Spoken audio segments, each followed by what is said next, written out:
Hello, good afternoon, and welcome to round 7 of the World Monoposto Sim Racing Championship 2025, coming to you from our second new track of the season. We're off to Spielberg, Austria for the first time in WMSC history. The weather is set to be mixed, and we come in with a really interesting run of results from the first 6 rounds.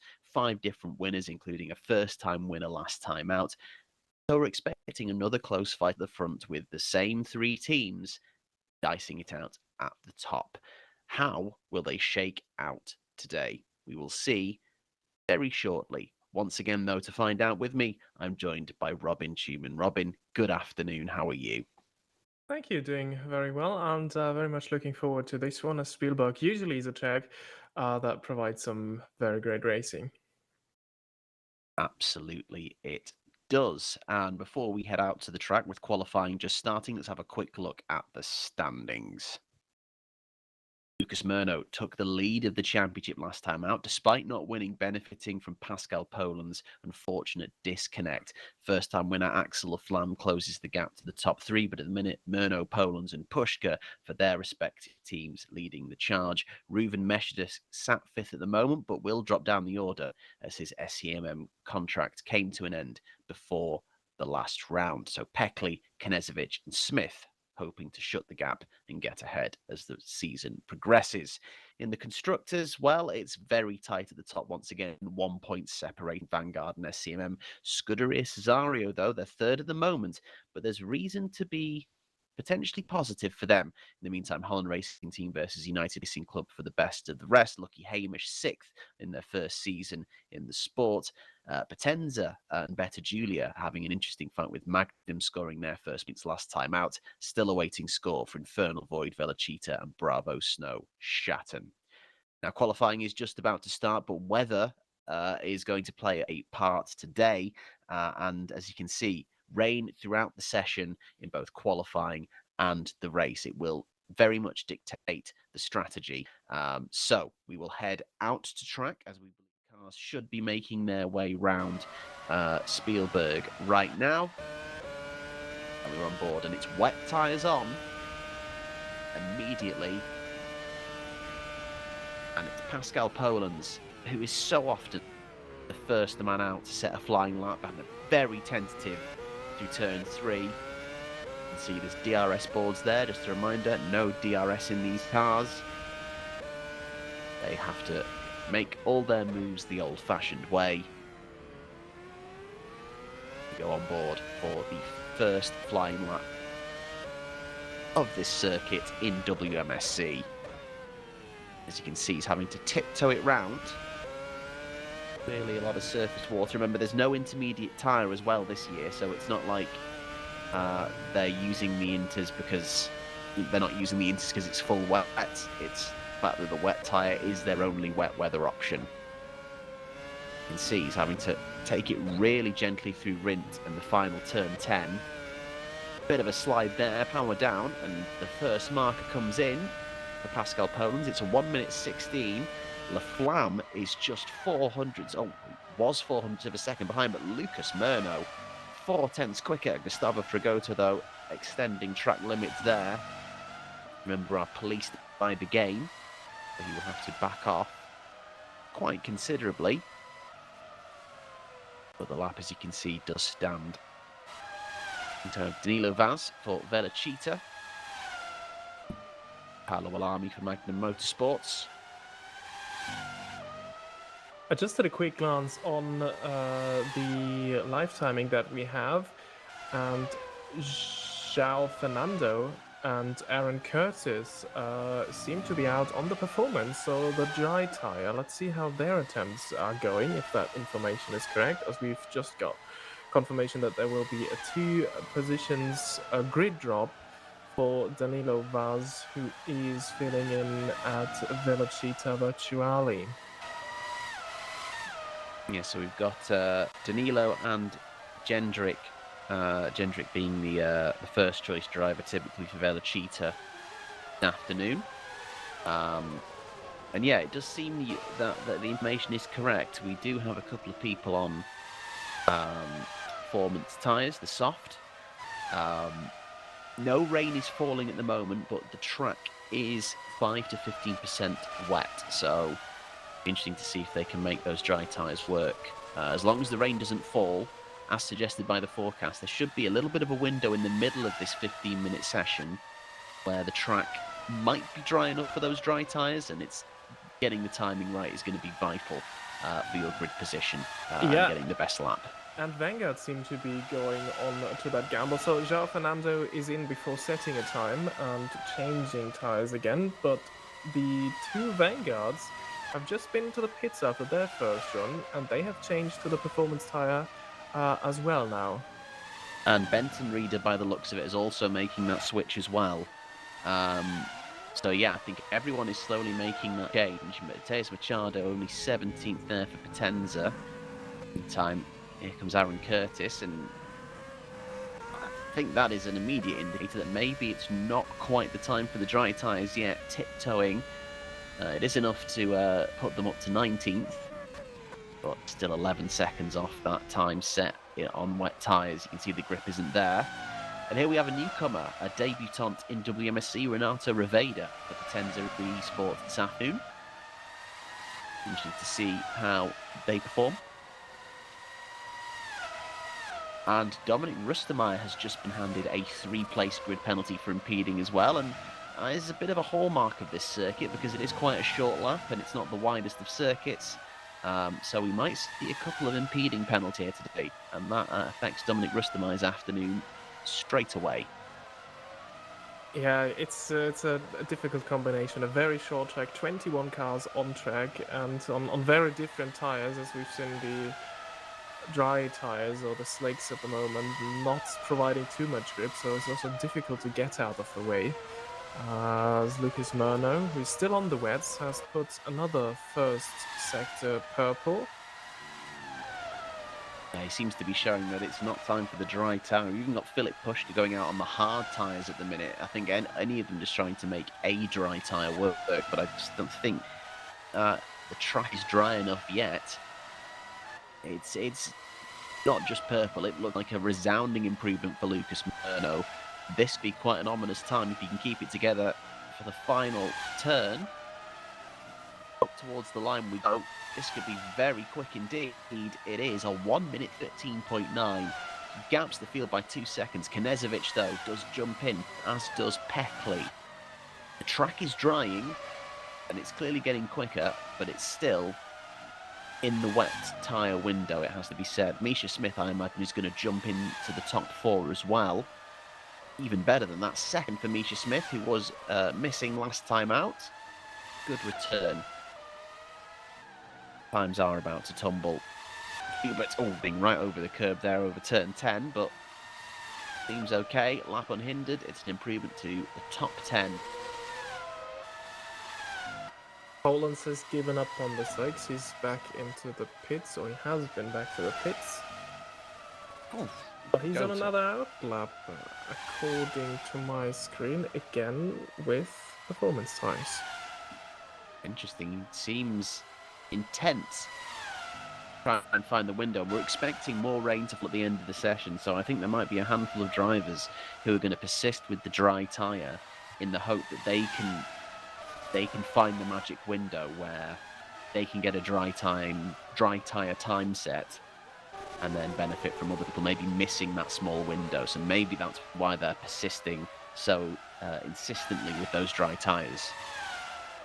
But this is a huge risk. We were expecting a period of no rain falling, but we currently have that, but the track is just not drying quick enough. We are expecting more rain towards the end of the session, and we are getting close to the end of the session already. And it might just be that Vanguard have missed the opportunity where the track is at its quickest, and that again opened the window for Murno, who is not expected to be too strong at this track, but at the moment, he is making every opportunity work that he gets.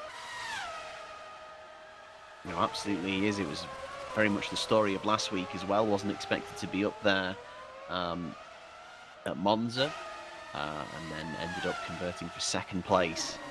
So at the minute, he's making it count. In the meantime, Axel Flam having to be bowled around the outside of traffic there. And this is an improvement on dry tyres.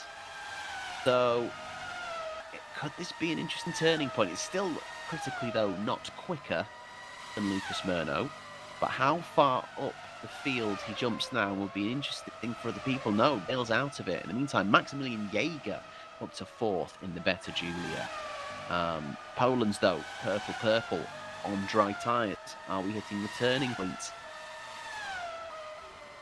The critical time, rain still not falling, just over 5 minutes to go in the session. Some traffic coming out the final corner. I don't think that's going to affect Poland's here. As Curtis improves, where does Poland's go? It is enough to go onto provisional pole by 0.8 of a second, and that information now tells us dry tyres are the one. We go to Alexander Knezovic, who I believe is also, on the soft tyre. And it's now time for responses for Murno. At the minute, Murno, I think, is still out on track on the wets. So now, all of a sudden, it's tipped in the other direction. Track wetness has fallen from 5 to 15% down to 0 to 5%. This is the window, and Knezovic is setting purple sectors as well. The track evolution is going to be... Machado third. Yes, to completely illustrate that point, the track evolution is about to drop very quickly. Oh, and there's a car in the wall. Car in the wall on the main straight. Knezovic goes onto provisional pole by 0.4 of a second. But Lucas Murno on the wet tyres has put it into second again, 0.4 down on Knezovic. That's a great effort, it has to be said. It looks like Poland's might have had a moment or something in the middle sector after going purple. 2 seconds down. Misha Smith, in the meantime, getting caught on the curb. Coming out of turn 8. Smith going to carry on with that lap. Yes, he is. I thought he was kind of hooking to the inside. Carries the speed through. 10th and final corner. And it's up to 7th for him for now. Rain's still not falling, so there's still chances for people to get times in on dry tyres. Paolo Wallami going purple in the middle sector for Magnum Motorsports. Had an incredible race last time out, scoring Magnum's first points of the season last time after they brought big upgrades to Monza. And it's provisional pole for Paolo Wallami by 0.4 of a second. We're about to have an incredible final 3 minutes of this session. They will be doing rain dances now in the pits at Magnum Motorsports. That is impressive.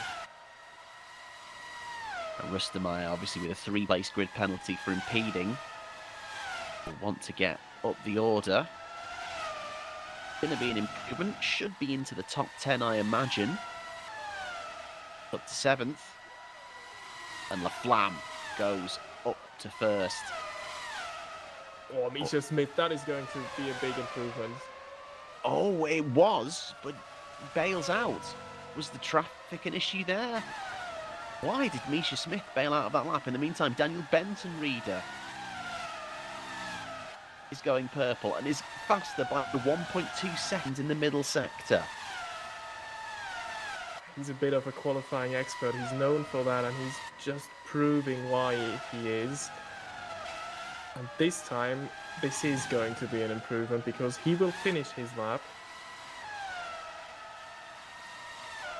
And it was a 1 minute 9.9 for Daniel Benton-Reader. 1.7 seconds clear of Axel Laflamme. Laflamme is immediately looking to respond, though. It's very close, though. Only about 1/10 of a second up after the first two sectors. Flam already has one pole this season, and obviously a race win from last time. Can he go back to provisional pole? He does, only by 0.2 of a second. In the meantime, Poland's, that's going to surely be impeding now, or unless they're both on flying laps, but Poland's will be very frustrated by the fact that the Potenza is effectively racing him into turn 9. They're both on flying laps. Not really much that you can do. And it is still enough, despite that, Poland is able to go onto provisional pole. It's better Julia, 3rd and 4th at the moment. Maximilian Jaeger, also a good lap from him. And Reveda, our newcomer, has been disqualified. Not sure why that is. We'll try and find out.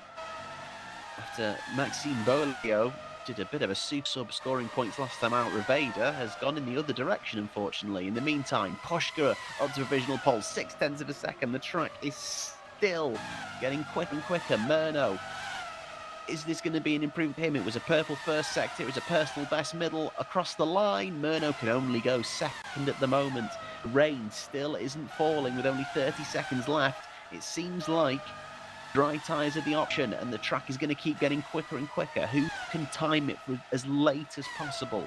Here comes Poland. This is a hell of an improvement. A total of 1 second up, I think, after those first two sectors. See what he can do. Close to over the line there. Peckley just goes to 3rd. Powlands goes up to 1st, and it's a 1.4 second gap. Still plenty of time to be found by so many other people. 5 seconds left in the session. To encounter traffic again on this final lap. Well, Pushke is as well. And that HRT, I don't think knows they're there. They're both trying to get flying laps done. This is going to be the end of their session. That's going to be very frustrating for Philip Pushka. I don't think he's going to improve unless it's an incredible final sector. It's not. In the meantime, Misha Smith, though, who was just ahead of him, kept his foot in it and goes up to 3rd. Here comes Murno. It's personal best improvements. Where will it get him? It's up to 2nd. Sorry, 2nd to update there. Here comes Gajano.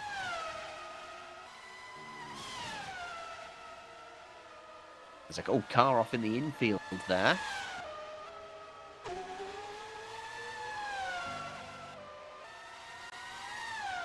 I think this might be the last big hitter.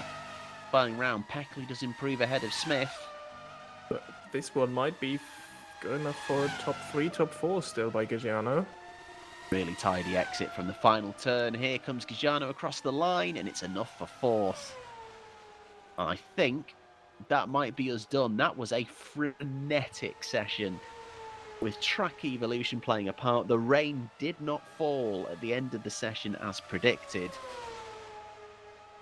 And in the end, it is timed right by Pascal Polands, but an incredible, incredible session.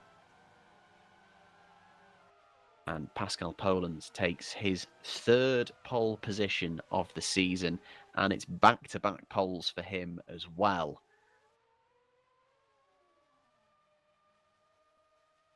Is the provisional grid. Lucas Murno will be very happy with that 2nd place, splitting the vanguards. Then SCMM 4th and 5th. Gajano out-qualifying Pushka, I think, by virtue of having his lap later, and obviously Pushka impeded at the end by Misha Smith. Knezovic ahead of Peckley and Smith. Daniel Bensary 9th, Dominic Rustemeyer 10th, but we'll have a 3-place grid drop. Mateus Machado 11th ahead of Maximilian Jaeger. Fragoto and João Fernando, the Bravo Snow Shattens, together ahead of Paolo Walami. Curtis only managing 16th ahead of Danilo Vaz in the Velocita. Gonzalez Tivo is racing this afternoon for Magnum Motorsports, and he's ahead of Gabriel Joubert. Jendrik Beerhoff in the other Velocita, rounding out the top 20. Renato Reveda, 21st, but disqualified from the session. Unsure to yet as why. So there will be a short warm-up session, and then we will head into what will again be a race and a session full of changeable conditions. This will be very interesting indeed. See you shortly for Lights Out.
Welcome back to round 7 of the World Monoposto Sim Racing Championship 2025 from Spielberg, Austria. It's our first visit to this circuit in this competition ever.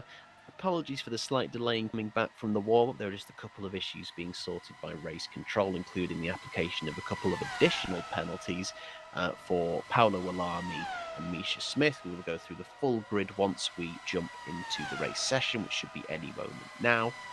And in fact, we've just had the call from race control that is happening right now.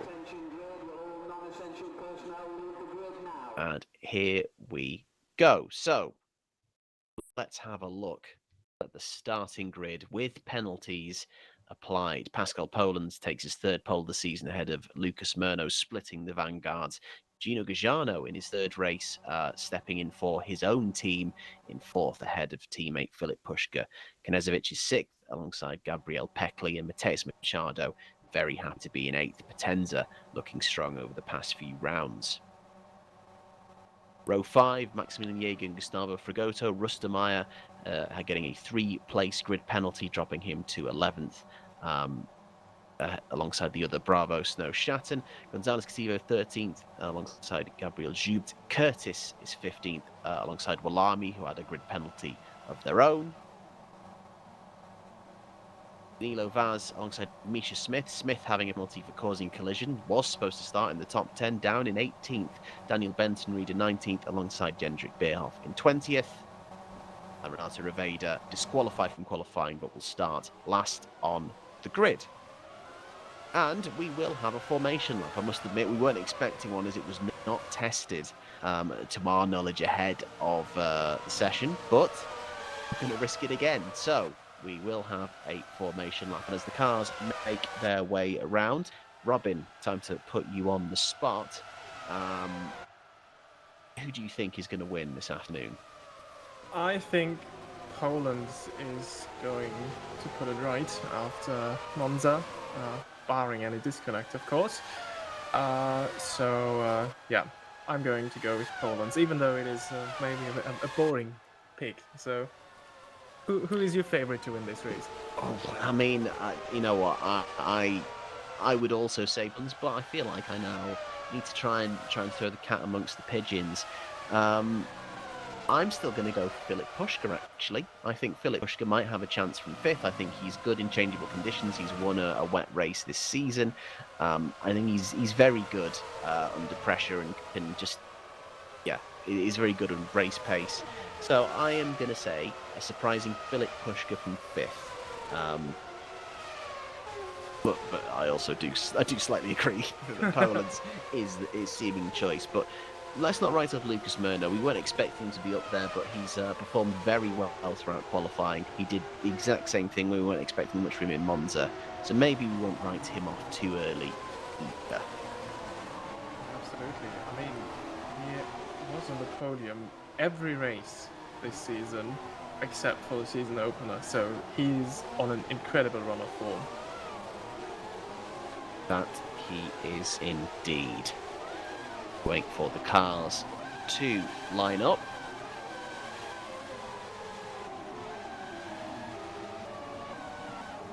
Hopefully we won't have a big hold today. That's been the issue with the formation laps. Well, I think Renato Riveda just needs to pull up a little bit there.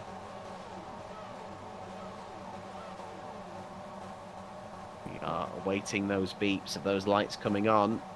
There is a marshal waving a green flag.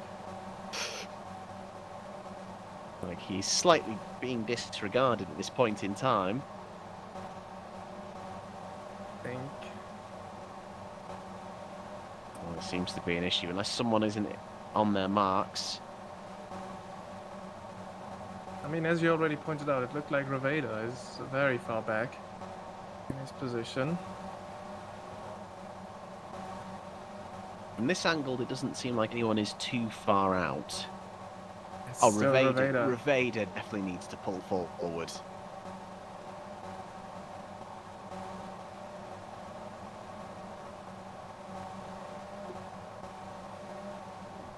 Okay, so race control have just come through. and they're going to be restarting the session without a formation lap. Oh, hang on, the lights have come on. The lights are coming on. The refs go off, the lights come on. I think we might be going. We're good. Race control, we're about to call the restart on the session. All of a sudden, it's clicked, and we're off. Smoke from the engines that have been held for so long, but Pascal Poland's just leading to turn one. Murno, oh, and there's a big collision at the back. There's Concertina into turn one. That's a Bravo Snow Shatten involved. And these engines need to get some air through them. Interesting, we were expecting a wet start to this race. As it stands, no rain, track dry wetness 0 to 5%, everyone starting on dry tyres. It's a combination of the medium and hard tyres that people have gone for to start this race. And Poland's lead is from Murno, from Laflamme. Pushka has managed to get past his teammate. And that is your top five immediately pulling out. Knezovic, Pekli, Jaeger, Fragoto, Malami rounding off the top 10. I believe there will be a little bit of reprimand and damage to be repaired from the collisions at turn one. I think Joao Fernando has lost his rear wing, if I've seen that correctly. Oh, actually, I think front wing as well. Yeah, both wings there. I think everyone else who maybe got caught has managed to get away without there being wings. Oh, and immediately I think that's going to be a penalty for Joao Fernando, because you needed to be to the right of that white triangle for pit entry. Now, maybe race control will be a little bit lenient, considering he has damage, but by the letter of the law, that's an illegal pit entry. In the meantime, back to the front, Poland is trying to hold off Murno. Oh, and race control has controversially come through, and the restart is going ahead. And there's going to be a second chance for Joao Fernando. Incredible. So I think he has dodged the penalty there, but oh, I could imagine that Pascal Polands won't be too happy with that after he's won the start. It's interesting, the call came through. Everyone, every single driver on the grid will have heard we're going to be restarting the session, and then the lights came on. So there was no kind of information to the contrary. That being said, I feel like we were a lap and a half into the race then, so maybe that decision should have come slightly quicker. But either way, it's a do-over. Everyone gets another chance to try and avoid the turn one mess. So, server being restarted. Bear with us a few moments, and we will be going again in just a moment. But yeah, huge let off for those who got collected in the lap one turn on one collisions there. Yeah. Also, Super Parker in the chat, the commentators could be a bit louder compared to the in-game sounds, or we'll let our the responsible person know. Has it been? Maybe is it better already? Sorry, I only saw that in the chat now. If you could give us a hint in the chat. Well, obviously hard to gauge now, as obviously the engine sounds have ceased. But we will manage that and check that as we go. It's an interesting debate, Paul, in terms of whether we should have the formation lap when it continues to break. That time, it did seem like it may have been Reveda just being out of place. But to be fair, the lights started, and I don't think he pulled up either. So it may just be the game being completely temperamental in that case. I think it absolutely makes sense that maybe we just make a flat blanket decision and go without formation laps for the foreseeable future. Yeah, I think I totally agree with that. I think that is the best option, the safest option to avoid anything like that. I mean, I don't want to paint a too gloomy picture, but now imagine something happens to the top guys at that second start, and they will say, well, why did we have that start anyway? Because everything went fine the first time. And I think everyone got off the line. There was an accident in turn one, of course, but that did not have anything to do with the delayed or unexpected race start.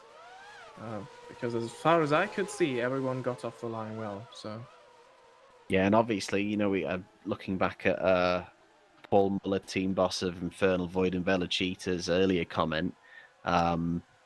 Yeah, they avoided any issues in turn one. How frustrated would you be? I mean, I think everyone could imagine this, that if all of a sudden on the restart the Velocitas get collected and they're out of the race, you'd feel somewhat robbed. So yeah, it's hopefully everyone does get away okay on this restart. Otherwise, there's going to be quite a few people who will feel slightly disgruntled at that decision to go again.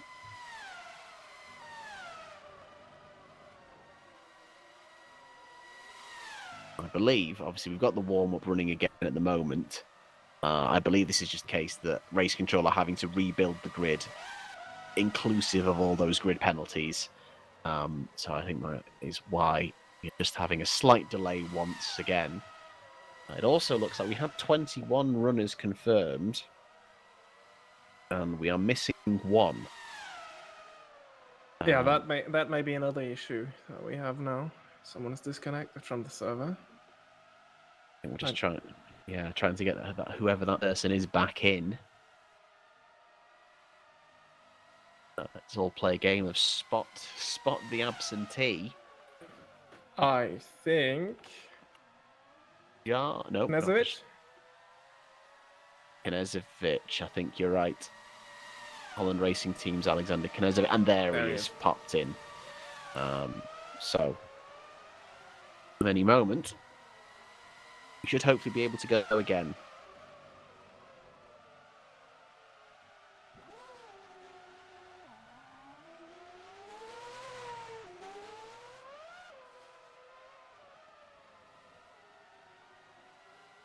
I think this might just be warm-up conditions to answer that comment, Paul. So I'm expecting the conditions to be the same when we jump into the race session, but I may be wrong. We'll find out. But I think hopefully these conditions should be the same.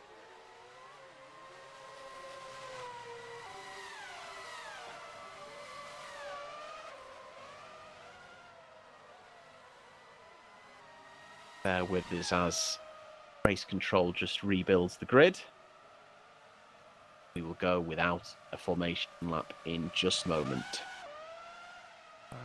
I mean, if Paul Muller is right, the weather conditions will be different for that second start of the race. That will also, I mean, that may make it more interesting for us as viewers, but it's a difficult decision in my opinion.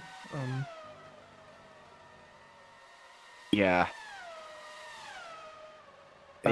It is all the timing of obviously Race Control making the call to abort the start, and then the lights just coming on.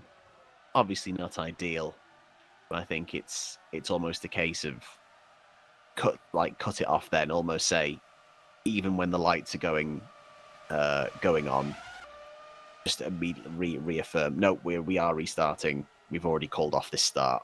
Abort. And then there's no false expectations then on the run down to turn one.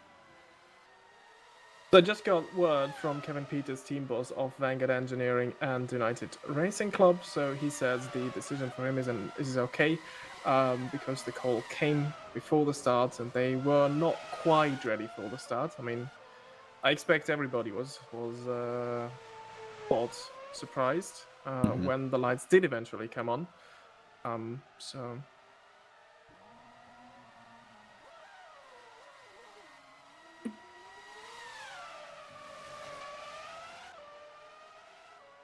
Oh, and interesting news coming through from Race Control, which we're hearing. Obviously, you're not. And it does seem like the weather may be different. We'll find out in a second. 20 seconds to jumping into the race session. Let's see how different it is.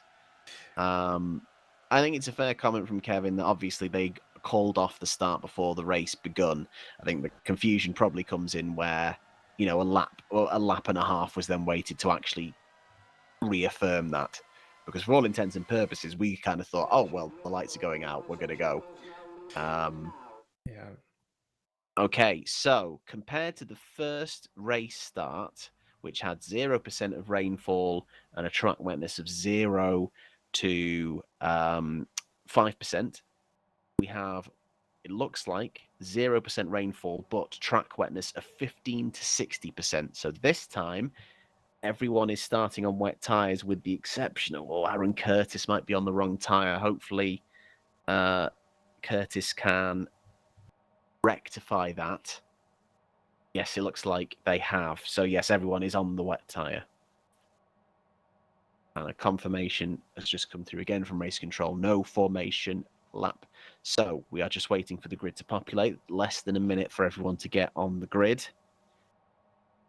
So everyone on wet tyres. So that does obviously change strategy.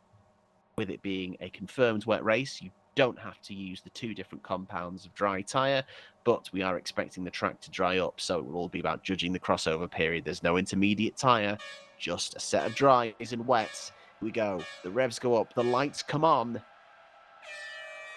and we are underway, and it's this time no excuses. The run down to turn 1. The spray is going to be very difficult indeed. Can everyone stay out of trouble? Tentative through T1. Couple of people running wide, having to kind of take to the slip road. But incredibly, everyone's through okay. But it's an amazing start from Lucas Murno. Murno's going for it. Poland's is there. We had one of the vanguards off the track. Will they be seen to have given an advantage? But Murno goes deep. And now Murno's off the track and has to try and rejoin just by the DRS board. And it's side by side. Poland's and Murno. Flam is in the mix as well. Pushka has once again got past teammate Gajano, so no change there. And incredibly, is Murno going to leave the space? He does. Very respectful stuff. As he's basically trying to race both of the Vanguard engineering cars. Poland's retakes the lead. Poland's manages to hold on for second. And they tuck him behind. And it's Poland's Murno, Laflamme, Pushka, Gajano, Knezovic down 1 place on his original start. But thankfully, everyone is through. So actually a slightly better start for everyone in terms of no people having to go in to get damaged this time. A couple of people needing to take evasive action. But it seems like everyone's through okay. Yeah, and an incredible clean fight also with the top 3 who were 3 wide going into turn 4. So that was quite the sight as someone almost drops it on the curb there. It was Jubert in the Lucky Hamish. Still going. But Murno is immediately tucked in behind Poland's and looking to make the move again. Go on the approach to turn 3. And Murno looking to send it around the outside. But side by side, a brilliant wheel-to-wheel action so far. And someone has just been instructed to give a position back. And that might be Peckley. Yeah. So he's had to drop back from 5th to 7th as a result of an illegal overtake. In the meantime, Pushka in the background is dicing with Laflamme, and I think Pushka might have made the move. He does manage to make it round the outside of turn 6. So, both vanguards engaged in battle at the minute. But Murno is looking pretty confident. And Paolo Alami has just been given a 5-second time penalty for causing collision. Alami out the back. It seems like already kind of maybe felt the effects of that collision, but it's about to get even worse. Such a shame for Alami scoring points for Magnum last time out. First points of the season. Oh, Murno. That's a very interesting line across the curb. And there's been an incident between Knezovic and Gino Gajano. No further action. Peckley, though, has managed to get back past Gajano, seemingly legally this time. Oh, no, they switched places again. Meantime, Murno not close enough to Poland's this time. Have a look at this start once again. So, everyone away cleanly. No smoke from the engines being held, but the spray much more of a problem this time around. Let's have a little look. Who goes wide? It's Laflamme who goes very wide, but just rejoining 3rd, so no advantage gained. And then it's incredible bit of racing between these 3. Could have gone wrong. First lap of a wet weather race, but they hold it together very well, especially when you consider Murno goes in a little bit deep, but they all manage to avoid each other. They allow, space so Murno can rejoin the track, and that is good racing from them. to keep going. So, Poland's Murno Pushka from Le Flamme. Lucas Murno has now set the fastest lap of the race, and it's good. And that seems to be the line for these front two going right over the curb on the entrance into turn one. We go through what is known as turn two, this gentle left-hander, which I on principle disagree with. We go into turn three. Murno manages to get enough of his nose alongside just to make Poland's alter his line, and now it's given him a better exit. So on the run down to turn four, this could be an opportunity for Lucas Murno. That's a nice little bit of racing, but oh my goodness, Poland's kind of chops across, but still leaves just enough space. Murno has to be really respectful there and almost kind of backs out of it a little bit. It's robust defending from Pascal Poland, and all the while they fight, Filip Puška is joining the party as well. Yeah, that was... Ooh. And Daniel Benton-Reeder has just been hit with a 10-second time penalty for causing a collision. I didn't catch who that was with. Willami. And Willami himself has got a 5-second penalty for apparently another incident. So I think the reason why Willami is down there may be the collision with Benton-Reeder then. Wow, so it's, very unfortunate for Paolo Willami. Insult to injury. In the meantime, a bit of a slide from Murno as well to control it. As it stands, these front three are starting to pull a little of a gap there, and Le Flamme has got decent pace, but not enough to keep up with these front three, but clearly quicker than Alexander Knežević and Gino Gagiano behind. And Peckley is clearly still engaged in a little bit of a fight with Gagiano as they have changed places, but in the meantime, Puška very close on the exit of turn three. He's going to go to the outside of four. It's always risky to try and pull a move around the outside of this one. And he's going to go for the switchback, and it's a really good little move there from Filip Puška. Can he get it stuck? He's going to be on the outside of turn six. Will Murno leave his nose in? He tries to, but Puška gets across the track, and that's a great move. Some really good wheel-to-wheel action so far. Yeah, and they all leave the required cars width so far, so this is really amazing to watch. And very intelligent move there by Filip Puška.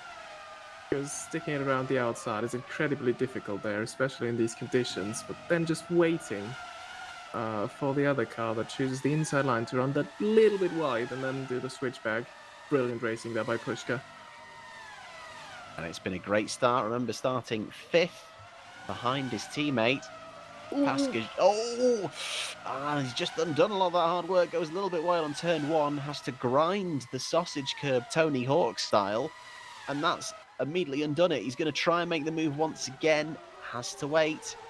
He's going to have to do all of that again. Oh, Murno is deep though. And Puška just seems so much more confident at finding the grip in these conditions.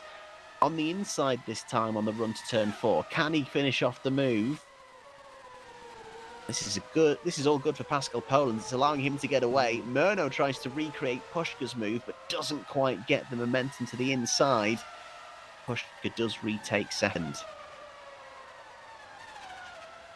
And González Cativo has just been given a 5-second time penalty for causing a collision. So while the racecraft up front seems pretty good, further down the order, clearly there's a little bit of chaos reigning.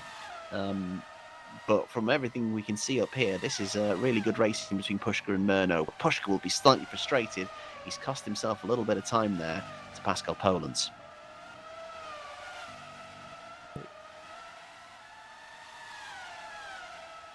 Yeah, absolutely. So battles up and down the field, and this is...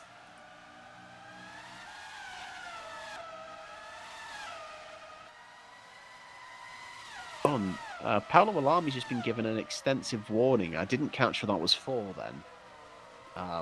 But he's just been warned that if he gets another penalty, it will be much heavier. In the meantime, Gabriel Peckley is very, very close to Gino Gagiano, and Machado is behind them.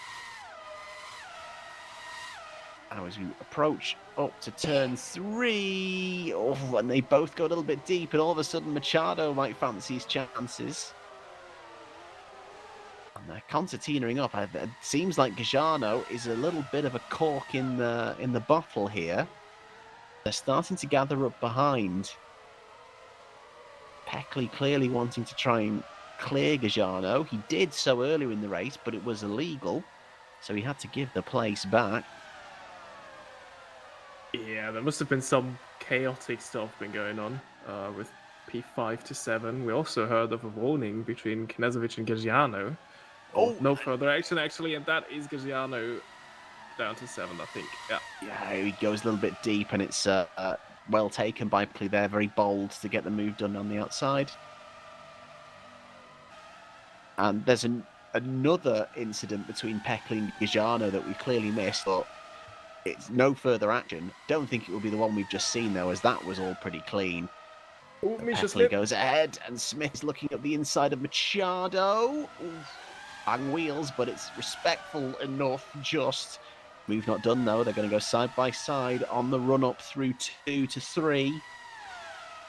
Smith will have the inside. He's just able. Oh, and a very last minute dive from Machado. Oh, that was a little bit wild there, but they managed to keep it together. I imagine Smith isn't going to be too happy about that. I think he might be complaining. Yeah, Here comes Smith. They will ask to give him the position back, but I don't think that will be necessary because. I'm not quite sure. They switch places again, side by side.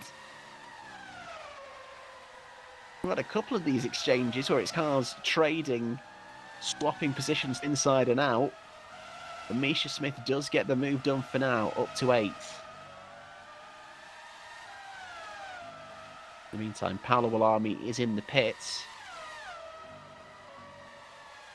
serving a penalty. Ricardo going a little bit deep there. The exit of turn 9.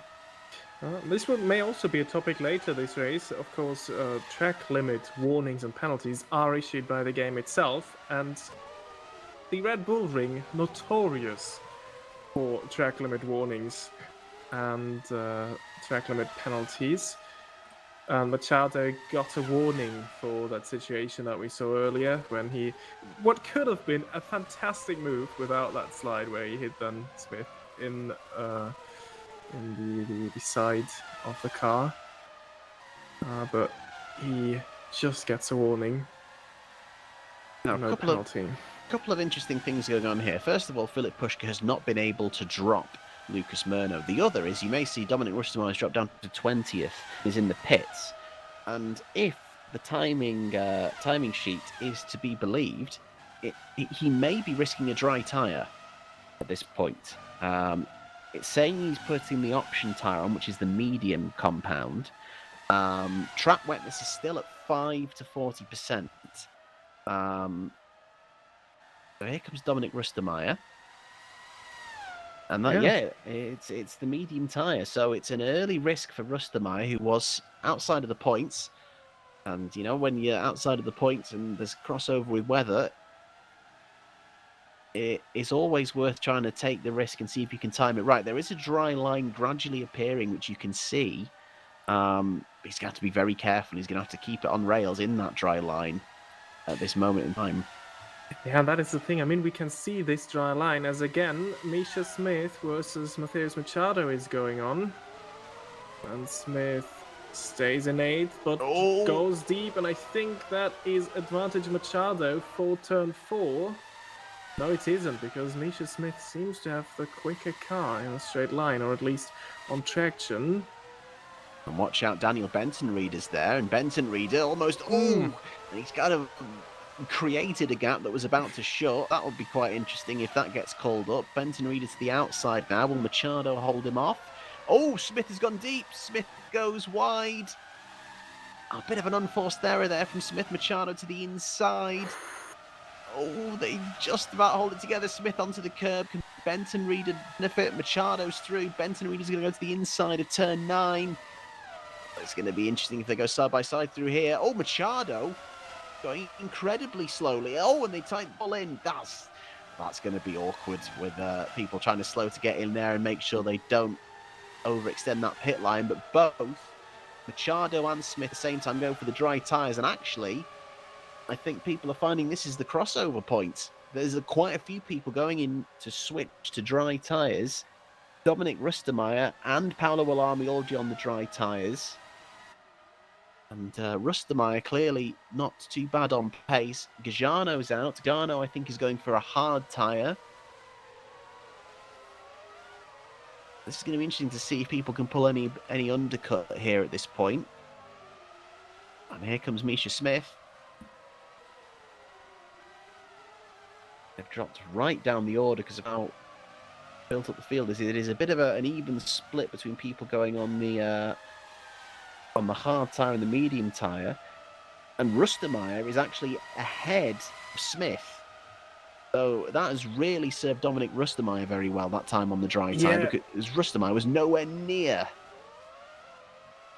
Rustermeyer's first flying lap was 1:18.1. In comparison, the last lap that Philip Puschke did at the very, very top of the grid is a 1:17.4. So already in his first lap, he's within a second of the race leader, and Pascal Poland's into the pits, or out of the pits, in fact, as well, and that makes sense.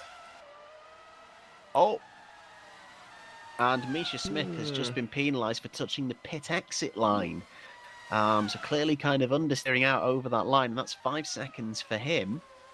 So that's going to disrupt his afternoon as well when he was fighting in the lower part of the points. In the meantime, Poland's obviously pitting from the lead. I think it's a good call for him to make sure he's done that before Pushka and Murno, because obviously he didn't want to get undercut. In the meantime, Gabriel Peckley is fighting with Alexander Knezovic, both of these having made the switch to dry tyres. Peckley on the mediums, Knezovic on the hards.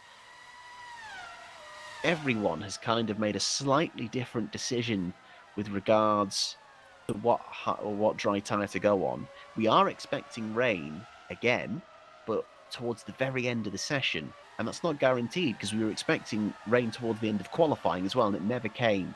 So obviously, converging strategies appearing now from the switch to dry tyres. In the meantime, Pascal Polands retakes the lead comfortably. He already had the gap and was pulling the undercut on Murno and Pushka. Oh, in the meantime, Pushka hits the wall side by side. So it's Murno, I think, that hit the wall. A close moment with these two leaving the pits. They probably went in together and they come out together, but they rejoin comfortably ahead of Laflamme. In the meantime, Machado coming round the final turn now. They're up into 10th. Machado now sets the fastest lap of the race. Very interesting how they're up to speed and in clear air. I'm expecting times, though, to, similar to qualifying, start to tumble as the track evolves. Machado is up to 8th. I think that's where he was, if I remember rightly, or at least he was dicing with Smith and Gajano, wasn't he? So yeah, he's around where he was. Curtis... I think he was past Gajano, no? I think Gajano regained position. Oh no, that was Peckley. Sorry. Peckley seems to be up closer. Oh, Philip Pushka has been given a 5-second time penalty at entry line. He's also been penalised for and that's entry. So clearly over the white triangle. So we've had a pit exit and a pit entry penalty given. So this white line is not an issue. It's that white triangle you just saw on screen. Then if they go to the left of that at any point, that is a penalty. So Philip Pushka, who is just starting typically to pull clear of Lucas Murno as we watch Misha Smith come past Dominic Rustermeyer. There is a car in the wall or off the road at the pit exit. Misha Smith lost out big time there. He's behind Gustavo Frigoto, who left it very late with his pit stop. But I think Misha Smith did have a 5-second penalty, no? I think he may have served that, and that might be the reason why he's there. Willami is the car that was off the road there, and he has retired, so no points for Magnum, as Philip Pushkin now sets the best lap time of that race, a 1:11 flat. Oh, Murno's already beaten it. I think I think they've both set master slap together. Murno has just done a 110.5 at the same point. So Murno and Pushka both absolutely flying, and that's good news for Murno because Pushka's about to clear out of his way. Yeah, and they're both quicker than Pascal Poland's. Pascal Poland's last lap time was a 111.6, so Pushka's 6/10ths quicker than Poland's on that last lap. Lucas Murno over a full second quicker. Beerhoff has just been given a penalty, and that handed out instantly by the game. I think that might be pit lane speeding, unfortunately. Jendrik Beerhoff will have to serve a penalty.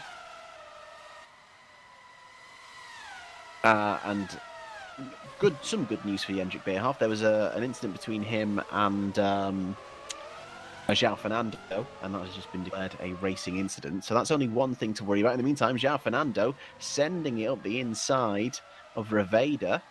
And through. In the meantime, Philip Pushka does regain the fastest lap, a 1 minute 9.9, and Murno does not respond to that. And the pace that they are going is much quicker than Pascal Poland's at the top. Still, that last lap time from Poland's 1:11.1, it's his personal best, but compare that with the 1 minute 9.9 from Philip Pushka. That gap is shrinking, and it's shrinking quick. Lucas Murno must have had a track limit warning this lap. So this is something that may be crucial later this race. Yeah, I'll have to be careful. There are only so many points that you can get, and the game will give it to you, and you will be stuck with a penalty regardless. Meantime, Aaron Curtis charging up behind Mateus Machado. Curtis is someone who's benefited quite well from the switch to dry tyres.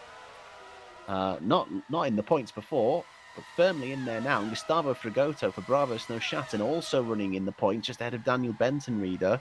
Remember, Bravo Snowshatten still awaiting their first points. They've had a couple of 11th place finishes. Frigoto so painfully close.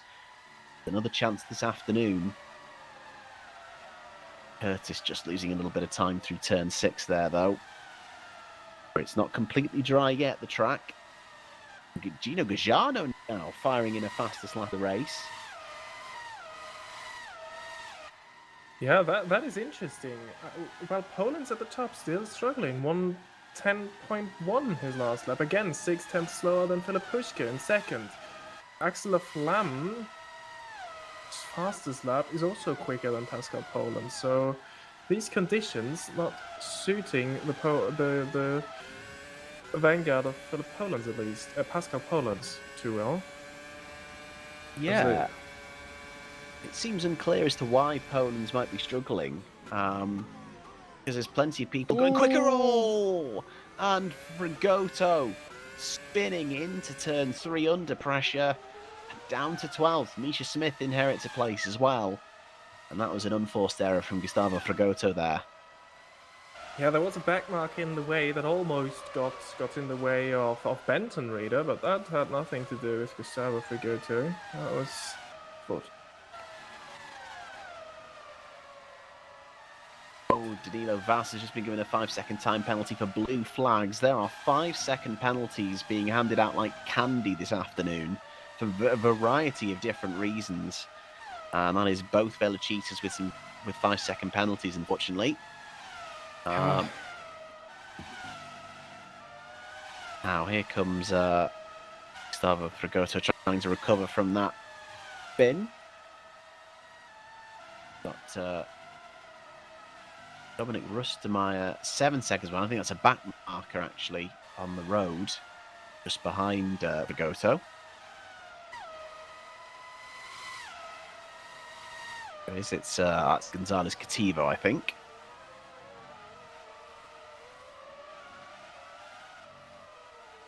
It's interesting, yeah. Everyone from Philip Pushka down to Gino Gajano are all lapping in the 1 minute 9s. Yet Pascal Poland's hasn't been able to break into the 1 minute 9s yet. It's very interesting.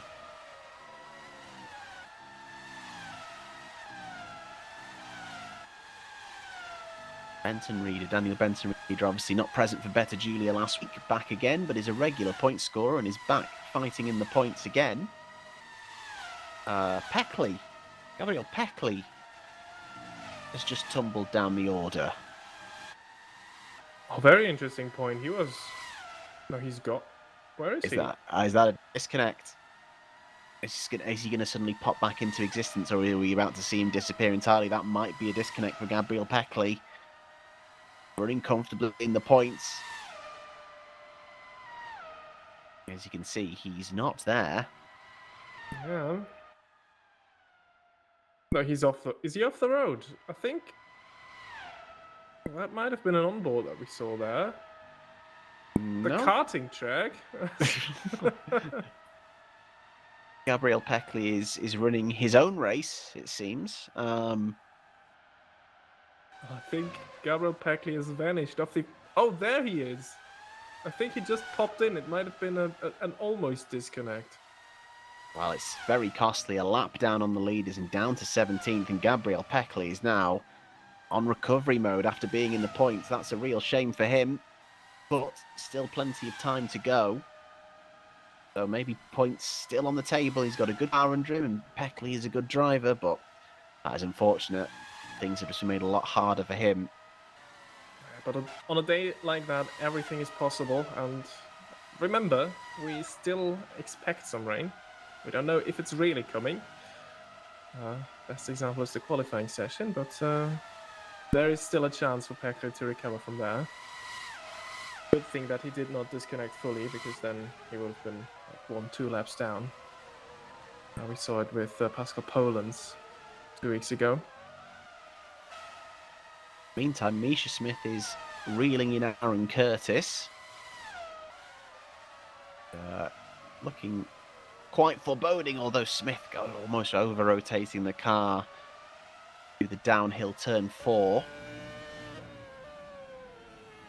Getting a little bit wide then through 6. Oh, and all of a sudden, maybe he's got a little bit of water on the tyres from going offline. I mean, the data still shows wetness 0 to 15%, so I presume if you go offline, there is still a lot of damp parts of that circuit. So that may also make overtaking a lot harder, because you have to leave that dry line to pass someone. So I think it's still treacherous out there. Yeah, I think it's easy to get lulled into a false sense of security when there's a dry line. But then you suddenly leave it and find actually track might not be as dry as you thought. To be fair, the speed that Smith's got at the moment, especially in a straight line, almost back within a second of Curtis already. Do keeping one eye on the lap times of the cars ahead. Poland seems to have got to the point where they're all lapping in the 1 minute 8.1s. The top 3 all last laps were at 1 minute 8.1. But Pushka has still made the most of the period that Poland seemed to take to seemingly adjust. The gap is down to 2.7 seconds. Yeah, I mean, last lap, Pushka didn't gain, but before it was another second, so still. But Pushka's eating into that gap, and eating into that gap is Misha Smith as well. And I think now, towards turn 3, we might get an opportunity, though the exit out of turn 1 wasn't too great. But look at the straight line speed of the Holland Racing team, and that's his... Oh. Curtis tries to be brave under braking, almost has a chance to fight back. Smith does get the move done. I think the straight line speed in that Holland Racing Team car is enough to defend against the United Racing Club car, even with the benefit of slipstream. Next up the road for Smith is Mateus Machado, which it's good to see Maxime Beaulieu in the chat, who scored points for Potenza last week. 2 appearances with 2 teams in 2 seasons, points both times. But Maxime Beaulieu can be very happy with his work and rooting on Mateus Machado. Hopefully score more points for Potenza. In the meantime, Jendrik Beerhoff has retired. First retirement for Velocita this afternoon. Second overall with a Magnum out. Still one Velocita and one Magnum racing. Still watching that gap at the top with a lot of interest. Last lap it was half a second. Oh, this time around, warning for Philip Puschke apparently, but he brought that gap down by at least another tenth this lap. But there was a track limit warning involved. Meantime, Maximilian Jaeger slowly reeling in Gabriel Hubert. Jaeger last time outscored his first ever point in WMSC. With the way things are going this afternoon, there's still a chance to snag a point. Gonna have to try and work his way back up. Jaeger on the hard tyre compared to Jubert on the medium. Frigoto is having a great... Oh, I think there was something with Curtis. Curtis dropped a lot of time there. Frigoto back into the points, just as I was saying. He seems to be recovering from his spin. Something must have happened to Aaron Curtis because they lost. They were a second ahead of Frigoto. Oh! Now they're 2.4 down, and that is... And another 5-second time penalty for Rustermeier for impeding, as we just saw Gabriel Jubert drop it in the final corners. He ran wide on the exit of turn 6, just as Curtis kind of did the same thing and lost time. So there must have still been dirt on Jubert's tyres there, which has caused them to lose it in that quite high speed turn 10. And the pressure from Jaeger has told him Jaeger is up to 13th now. 2.2 seconds up ahead, 5-second time penalty for Dominic Rustermeier. So Jaeger could find himself in 12th sooner rather than later. And then obviously Curtis is 19 seconds at the road from Rustermeier, but Curtis hopefully will be able to recover from their incident.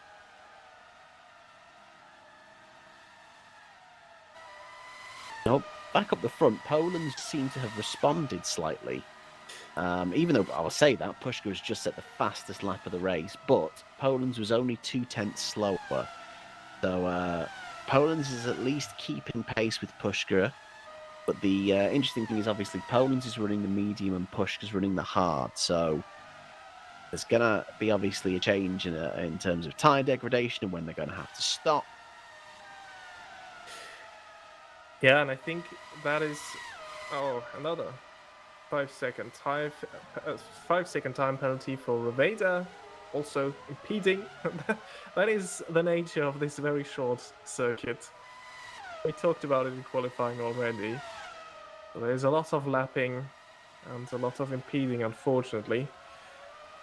As this here is not impeding, that is a straight fight for position as Jubel is trying to get back into P13, which he lost when he had this little off-track excursion.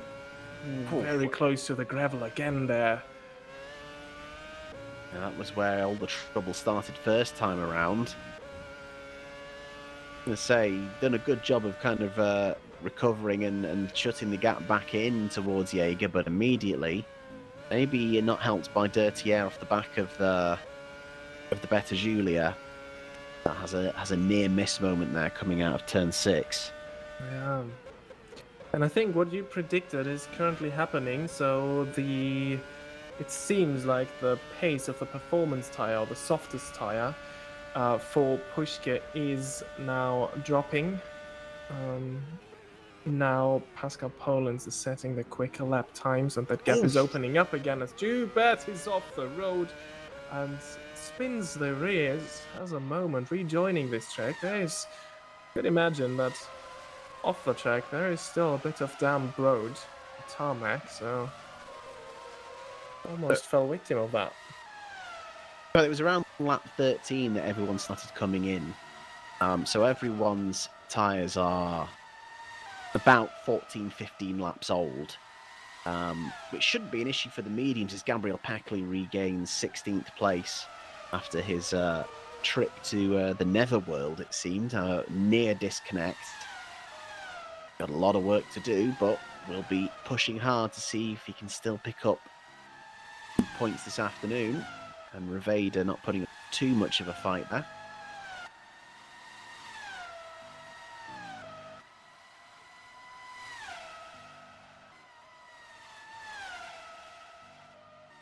Heckley does seem very much on it, flying very quickly indeed.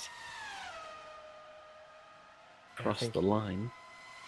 Like that, there is every chance that he might still finish in the points. Maximilian Jäger has caught up to Dominik Rüstermeier in the meantime, so there seems to be a battle developing.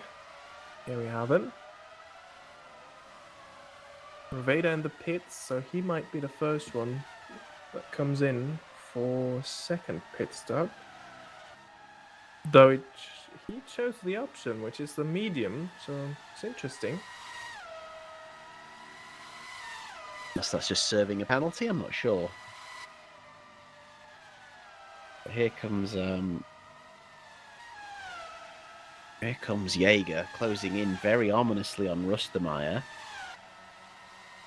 Again, it's the hard tyre looking a little bit more durable than the medium in this instance. Are the mediums already started to kind of fall past their best? In the meantime, Jubert's in, who was also on mediums and has very much dirtied those up after those few excursions. And Jäger has a look to the inside of 3, doesn't think about the move this time. All about the exit from 3, and I don't think he's had the best one. So Rüstermeier is safe at least on the run down to 4. In the meantime, Jubert picking up a penalty. I imagine that's going to be pit lane speeding as he's on pit exit, and it's been handed out automatically without any intervention from race control.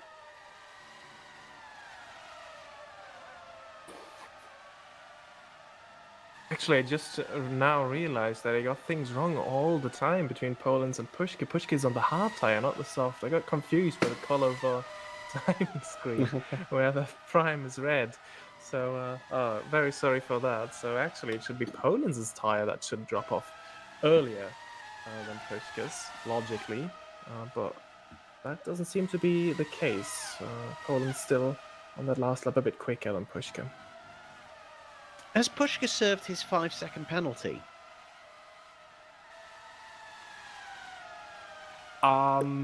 He did get that after the pit. I think so, yeah. Yeah. So he has not served it. So, very good point. Pushka still has 5-second penalties coming at him. 1 5-second penalty coming at him. Singular, but...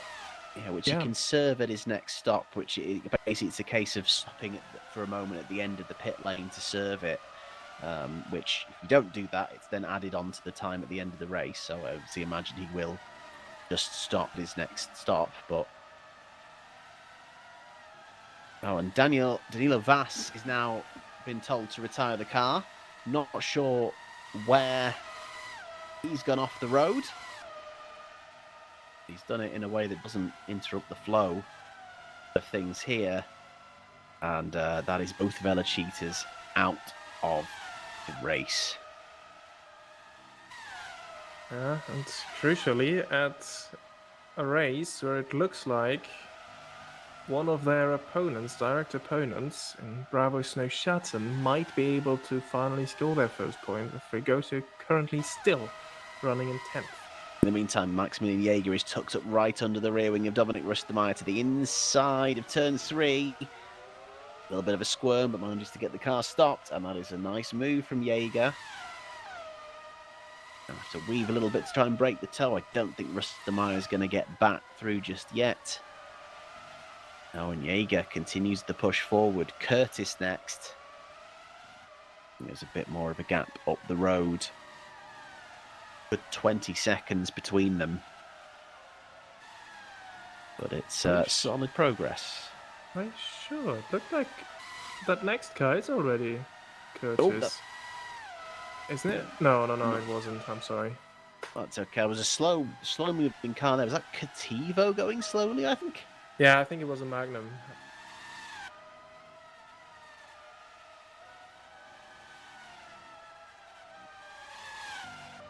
Jubert's just been given a 5-second penalty for pit exit lines. That's another penalty. Yeah, and that was just after when he served. He was in the pits to serve his drive-through penalty that he got for handed to from the game for what we presume was speeding in the pit lane, as Gonzalez Katiba just came in to retire from this race. Obviously, he's had a moment somewhere if he was going slowly anyway. So, obviously, with damage, that means it's a full house for both Velocita and Magnum. Both teams now retiring from the race. In the meantime, Philip Pushka, the gap is holding at around 2.5 seconds. And it's going to be interesting because obviously he's the only one of the top three on the hard tyre. You've got Poland's ahead and Murno behind on the medium. But everyone seems to be holding pace at the moment. I think for Lucas Murno there's a bit of a drop-off if you compare it to the lap times that he was able to do just after the pit stop. So he's currently around the 1:09 mark, whilst Pascal Poland's last lap time was his personal best, 1:07.861. Exactly 2/10 slower last lap time from Philip Pushka, but he is keeping it at the same level. It's a bit back and forth. Sometimes Pushka gains a tenth, sometimes he loses one. So it's interesting with Poland. Like obviously, he seemed to be really struggling to get the tyres working at the start of the stint, but now he seems to manage them so well to the point where he's still getting really good lap times and is the quickest of the three at the moment. yeah, that is crazy because this is absolutely counterintuitive, especially in these conditions where was still a bit of water on the track at the beginning. You would imagine that the softer tires should warm up a lot quicker. And another 5-second time penalty for Riveda for impeding. And it's a final warning for Evada as well. I think being a backmarker on debut at such a short circuit is proving to be a little bit challenging for Evada. And yeah, there might be, hopefully not, but a second consecutive disqualification after being disqualified from qualifying. Hopefully, Riveda can still see out the race. But yeah, finding it very challenging diving out of the way on this very short circuit. Very short and high-speed corners as well. So, especially after turn forwards, it's a very tricky track. Very decisive in getting out the way. Yeah. Oh, and Poland's wide over the exit of turn one, but just jumps over the sausage herb.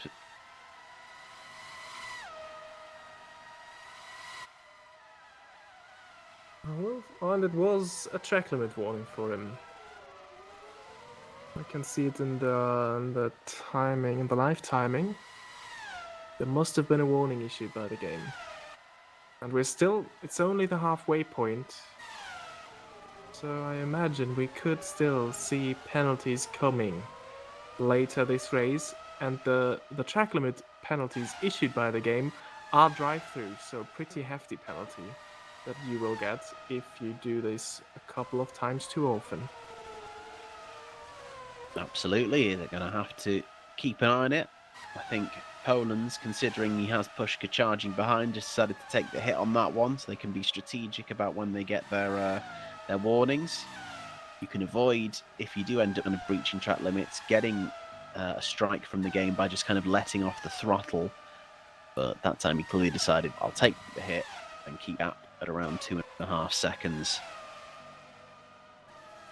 Meantime, Curtis is pushing very hard to try and get back into the points.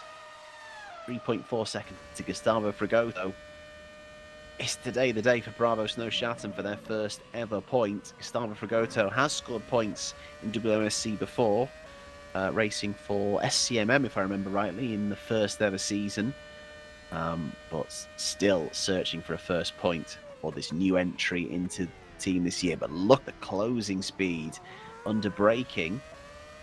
Oh, there's blue flags being waved. Oh, is that not? That might not be. No, that's not. Absolutely caught me off guard there. It's not okay. So that is Riveda expertly getting out of the way for blue flags there. So proven there. Apologies. Oh, yeah. I mean, such a shame. I mean, we haven't seen one of those incidents live. But nice to see Raveda. Raveda clearly learning. Oh, his Murno in the mistakes. pits. Murno in the pits. That is crucial. This is going to be a push for the undercut, surely. So, about 24, 25 laps on the medium tyres for Lucas Murno. What's he going to move to? Especially considering we're expecting rain at the end of the race. That's hard tyre by the looks of it. Yeah, and I could imagine if the rain does not come, he might make it to the end with those. Looking at what Philip Pushka is doing with the hard tires, and the cars only get lighter now, so the tire wear will decrease the later this race goes, the longer this race goes. So yeah, I think he definitely will gain a position on Pushka, who will serve his 5-second penalty. But this, at one point, will also force Poland's to react if he doesn't want to lose track position. Because I could imagine that Lucas Murno, once he's past La Flamme, of course, will go a lot quicker than the top two at the moment. I think so. It'll be interesting to see if there's any instant reaction from Poland's. Yeah, but the crucial thing is that La Flamme is now there and can assist his teammate by just making things a lot harder for Lucas Murno, as Frigoto is in the pits as well from P10. Absolutely a key moment for Axel Laflamme to play rear gunner after being the victor last week. Murno has closed in incredibly quickly, obviously, 20 odd laps old, those medium tyres. What can Laflamme do? Got a back marker just ahead as well as we approach turn 4. Murno is looking so much more confident now with fresh rubber on. Every corner that he's behind Axel Laflamme, it is time for Pascal Polands.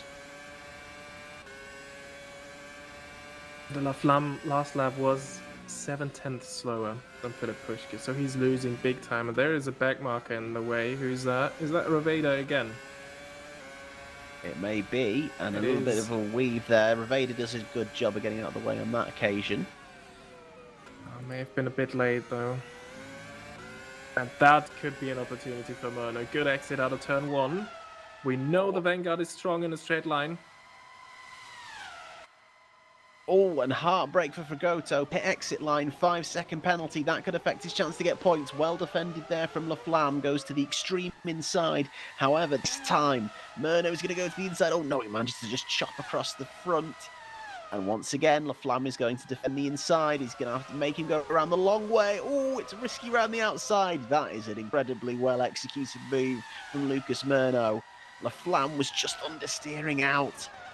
There was a little bit of contact, but Murno controls it well. And look at that. Now he's clear with the grip in those tyres. Murno goes. But a decent effort from Laflamme and does at least hold up Lucas Murno for a couple of corners. Yeah, and I think that lap alone, if I was looking at the gaps, I think that has cost Lucas Murno 2 seconds, but immediately, just in that couple of corners, I think he's gained these 2 seconds on Pushka again. So this is crunch time now for the top two. They will need to react if they don't want to lose track position. Maybe they're going for the tire offset later in this race, or just hoping to stay out as long as they can in case the rain does indeed come back. Absolutely, and obviously in terms of compound choice, it's basically a free hit for everyone because it's been raining. So Pushka doesn't have to worry the fact that he's on the hards right now. He could take the hards again if he wants to. But as you say, it is all about getting it right in terms of timing with the rain potentially coming back, or planning for if it doesn't come back, can you stay on the tyres you've got? But as it stands, Lucas Murno, if it doesn't rain again, might be in a position to go to the end from here, and is currently pushing to try and pull as much of an undercut as he can. Now in clear air, and assuming he's not breached track limits, I don't think he has. We'll get a first glimpse of pace in free air for Lucas Murno. It is the fastest lap of the race instantly, a 1 minute 7.1.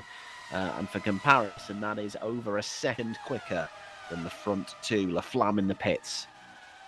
Yeah, and interesting, you could watch the gap, and you see that in the first sector, which is pretty much only running in a straight and one corner, he's losing to Pushka there, but then sector 2 and especially sector 3, he's incredibly quick, as we see Gustavo Frigoto after his pit stop, where he got a 5-second penalty, trying to get past Maximilian Jaeger.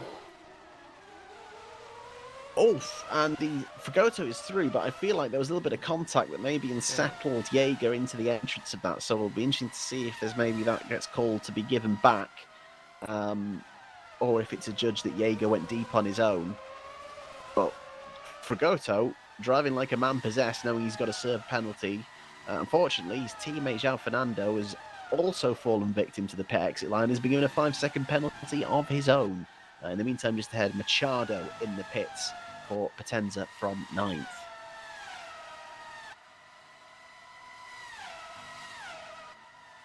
Murno at the moment continuing to go almost a second quicker than the top two, whilst Pushka is under 2 seconds now to Poland. So still, slowly, he is gaining on the race leader. Gained 3/10 in the last lap alone over the first two sectors, as Frigoto up to 9th, just ahead of Machado. Machado's coming out now on fresh tyres. Anna's put the mediums on. So Machado might come fighting back, and obviously Frigoto still with a penalty to serve. Still painfully close again. Gustavo Frigoto. Points could be on the horizon this afternoon, but it's not quite there yet. Got quite stiff competition as Lucas Murno goes into the 1 minute 6 it is now. He's charging very hard indeed. It's not prompted, still not prompting a move. Poland's and Pushka holding firm at the minute despite the inroads being made.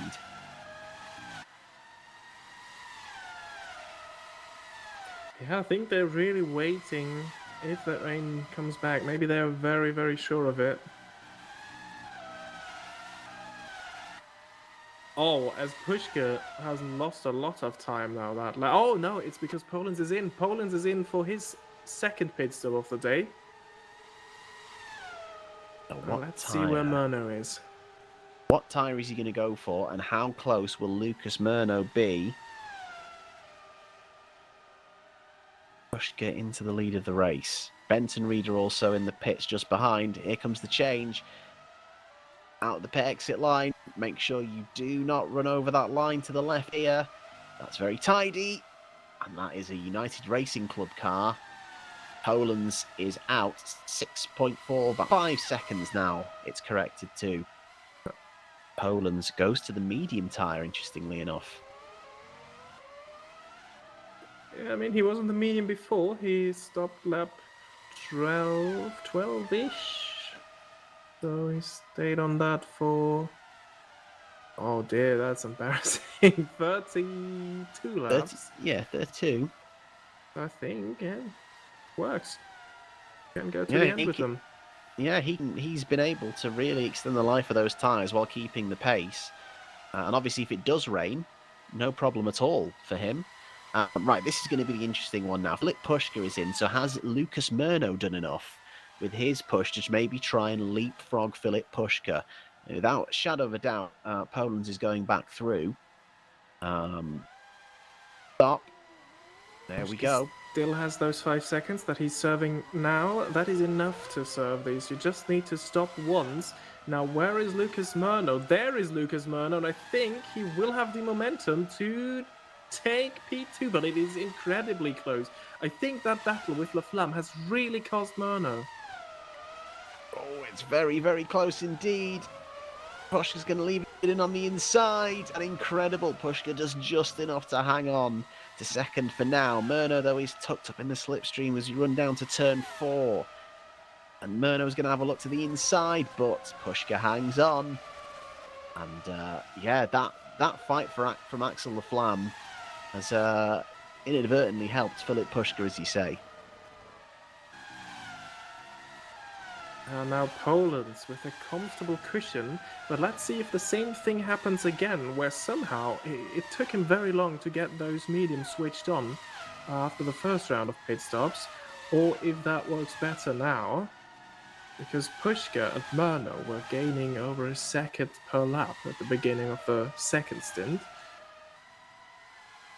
And this is the thing now as well. Obviously, Poland's has done a great job of elongating those mediums, but maybe isn't able to push them as hard as he can. Whereas Philip Pushka is clearly able to push very hard on these hards. So, this might allow him to shut the gap on the road. In the meantime, Misha Smith with a 5-second time penalty. It's another pit exit line penalty.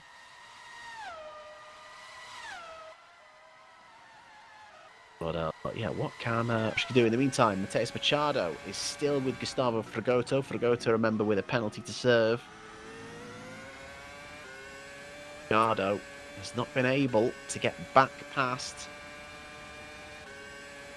Tucked in the slipstream, Fragoto stays to the inside. Machado looks to go to the outside. Ooh. Oh, they both go slightly deep. Machado had just hit his braking point a little bit better. He may have had a chance to go to the inside, but they both go a little bit deep. Curtis is right behind these two, so we'll be looking at this battle very intently. As they go side by side, Machado has to cut back in, and Curtis is very much part of the party. Into turn 6, Curtis just trying to maybe unsettle, get Machado looking in his mirrors rather than ahead. Oh, but Curtis is going a little bit wide there, and that's going to cost them time. Machado now is right on the back of Fragoto. And they're coming up to turn 9, Rint, and he's going to try and unsettle Fragoto, but he go through single file down through turn 10. Very intense fight over the last 2 points paying conditions here developing. Machado is still very close, and Fragoto is weaving a little bit there, I think, on the approach. In the meantime, we probably caught Philip Pushka fastest lap race, 1 minute 6.6. Machado again, looking to the inside. He goes a little bit deep. Curtis again, going to close in. The engine inside that United Racing Club car is not the best, though, so struggling in a straight line. Yeah, if I'm not mistaken, they're still using an old engine. They have been doing that in Monza to go a bit against the curve. Obviously, every car has 3 engines, and every time an engine is used, it loses a little bit of power. They can switch and swap out engines as many times as they want, so some teams can stick with the same engine for every single race. Some have been rotating between their allotment of 3 each race, so it wears out them evenly rather than wearing out one engine. Look at Machado now climbing all over the back of Fragoto and just trying. He's going to have the space given, but not quite. Going to be in the slipstream in the run through 2 and up to 3. Fragoto staying to the inside again. Machado to the outside. But again, Fragoto seems a little bit braver on the brakes and is able to hang on, and Curtis is now just stuck in behind this queue as well.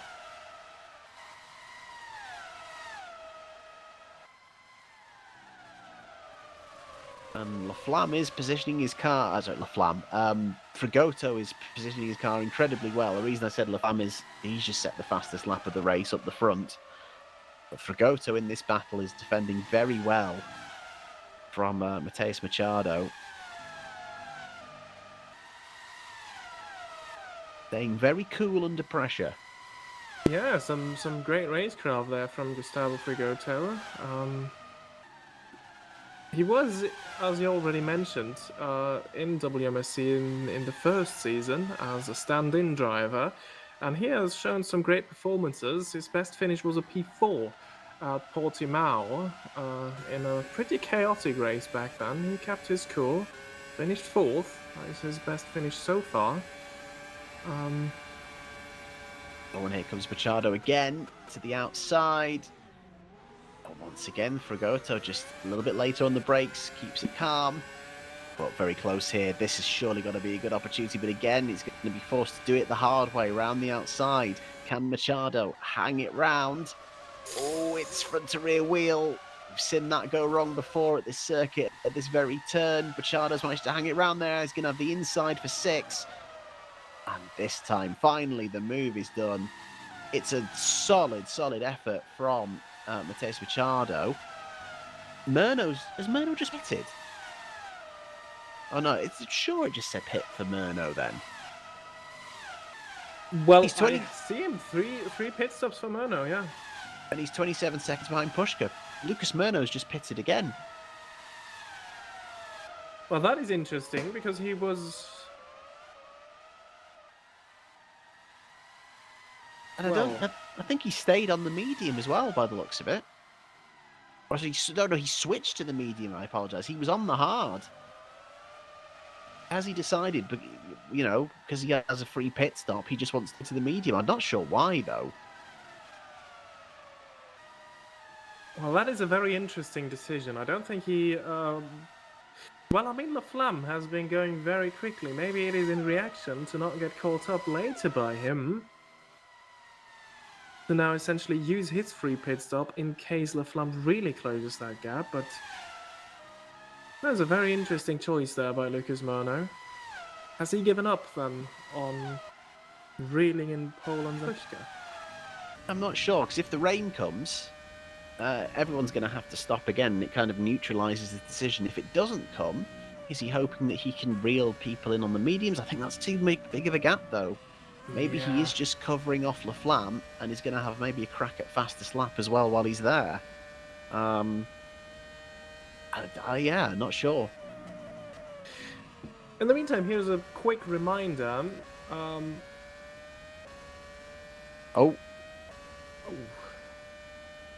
drive-through penalty has been given to Ravida, and it's impeding on pit exit, so it's a drive-through penalty.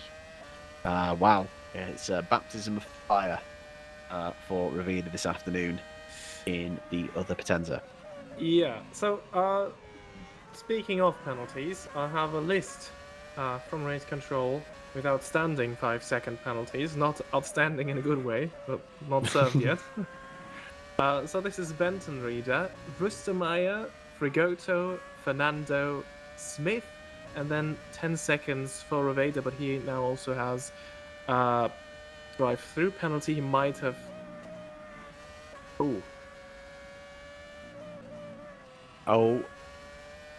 And Raveda has just been warned again after that previous penalty for impeding on blue flags. And if he does anything again in this race, he will be disqualified. Yeah, fair point. I mean, we've seen that happen in the past. If you do that too often, you'll get disqualified. Absolutely. Sam Curtis is struggling to make inroads on Frigoto. But the good thing for Curtis is, I presume, Frigoto. Oh. And that was quick. Race control has just disqualified Raveda. They were quite apologetic about it, I must say. They said, unfortunately, that's it. So clearly something else has happened again in that short space of time where, Raveda has just been asked to go into pit lane. They'll park up and they will be disqualified. Yeah, I think that's what they're doing right now. Into the pits they go, and we will see them drop into... Well, will we? I assume.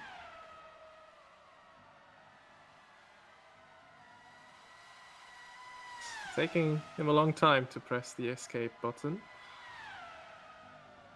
Okay, race control has just confirmed that they can retire the car. And they have indeed retired the car.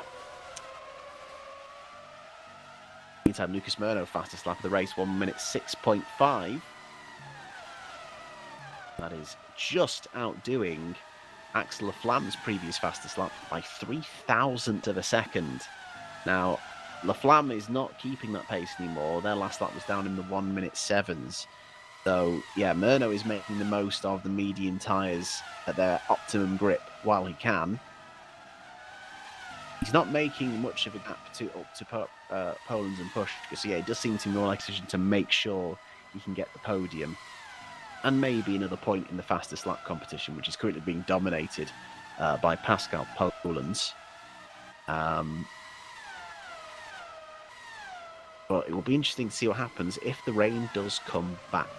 And there is now a very interesting three-way fight for the final point scoring position, as Gabriel Peckley, who's been to Narnia and back, is almost back into the points now.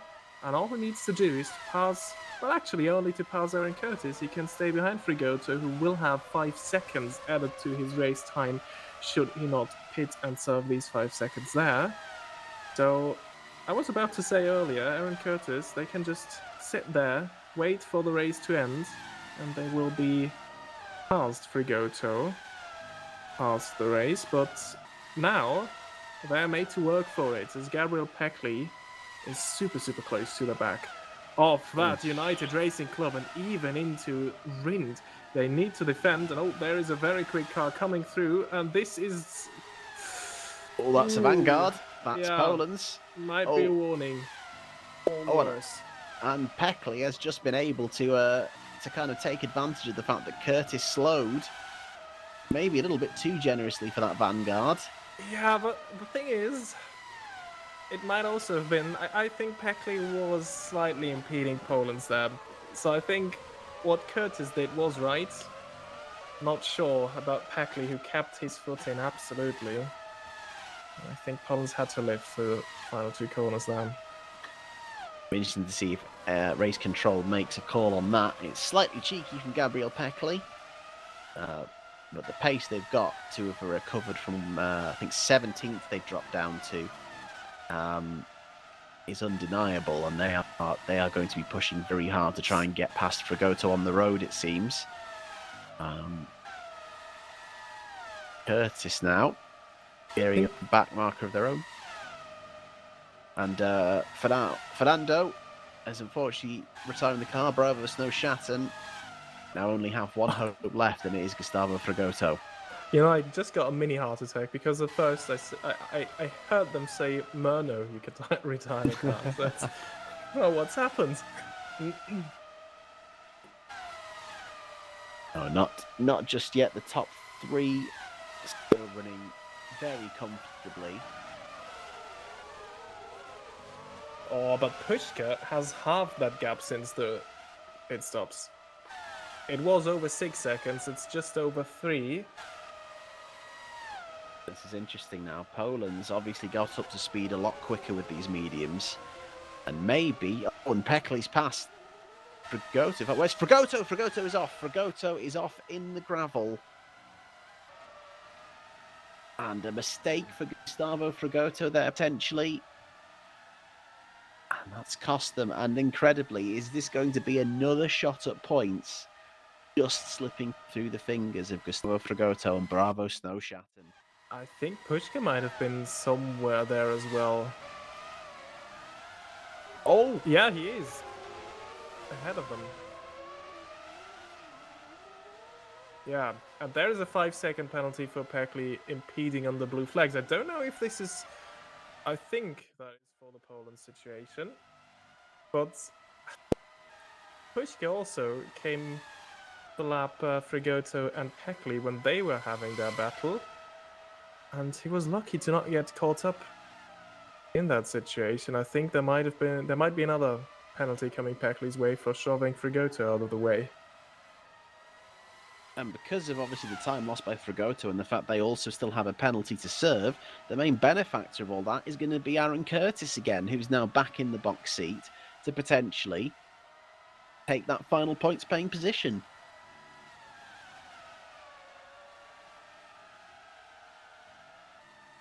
Again, so unfortunate for Gustavo Frigoto. so close on so many occasions for Bravo Snowshatten.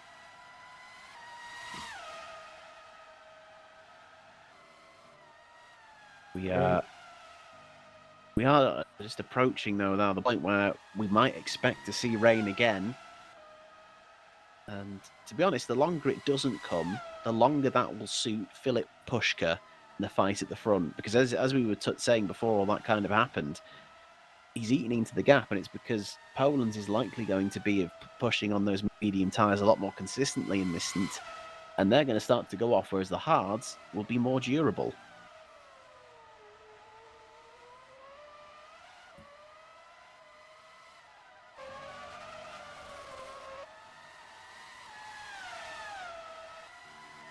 Join Filip Puška now as Gabriel Joubert in the pits. Onto the medium tyres.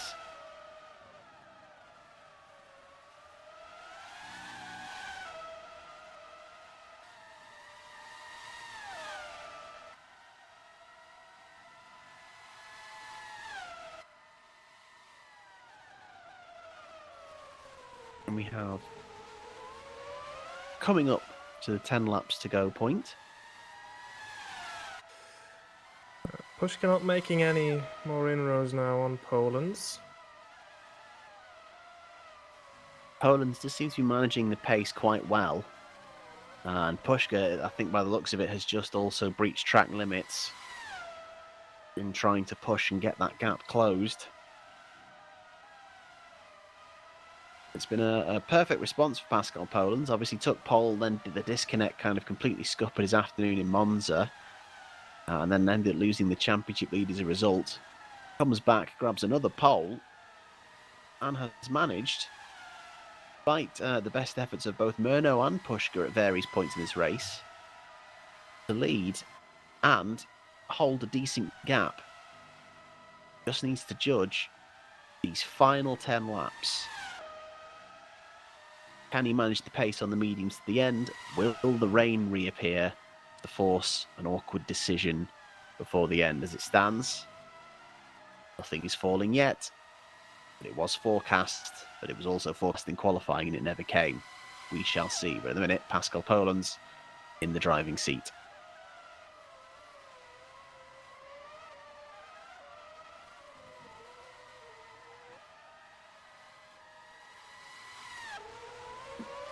Now is Mateus Machado, who's now fighting off Gabriel Peckley. Peckley obviously with a penalty to serve. Peckley has absolutely decimated the gap to Machado after clearing Curtis and Fragoto. But it's been a really good run of form for Potenza of late. Obviously Machado scoring points, scoring the first point of the season in the USA, then Bolio getting points last week. So this could be a third consecutive race that Potenza Esports are scoring this season, which very good run of form for them. Yeah. And Machado has looked really solid as well. Yes, Laflamme has just been in the pits for another fresh set of tires, and he's lost track position to Knežević. That's an interesting decision, especially if the rain might come again. Yeah. I'm sure with the performance of the Vanguard and fresh rubber and the tyre offset,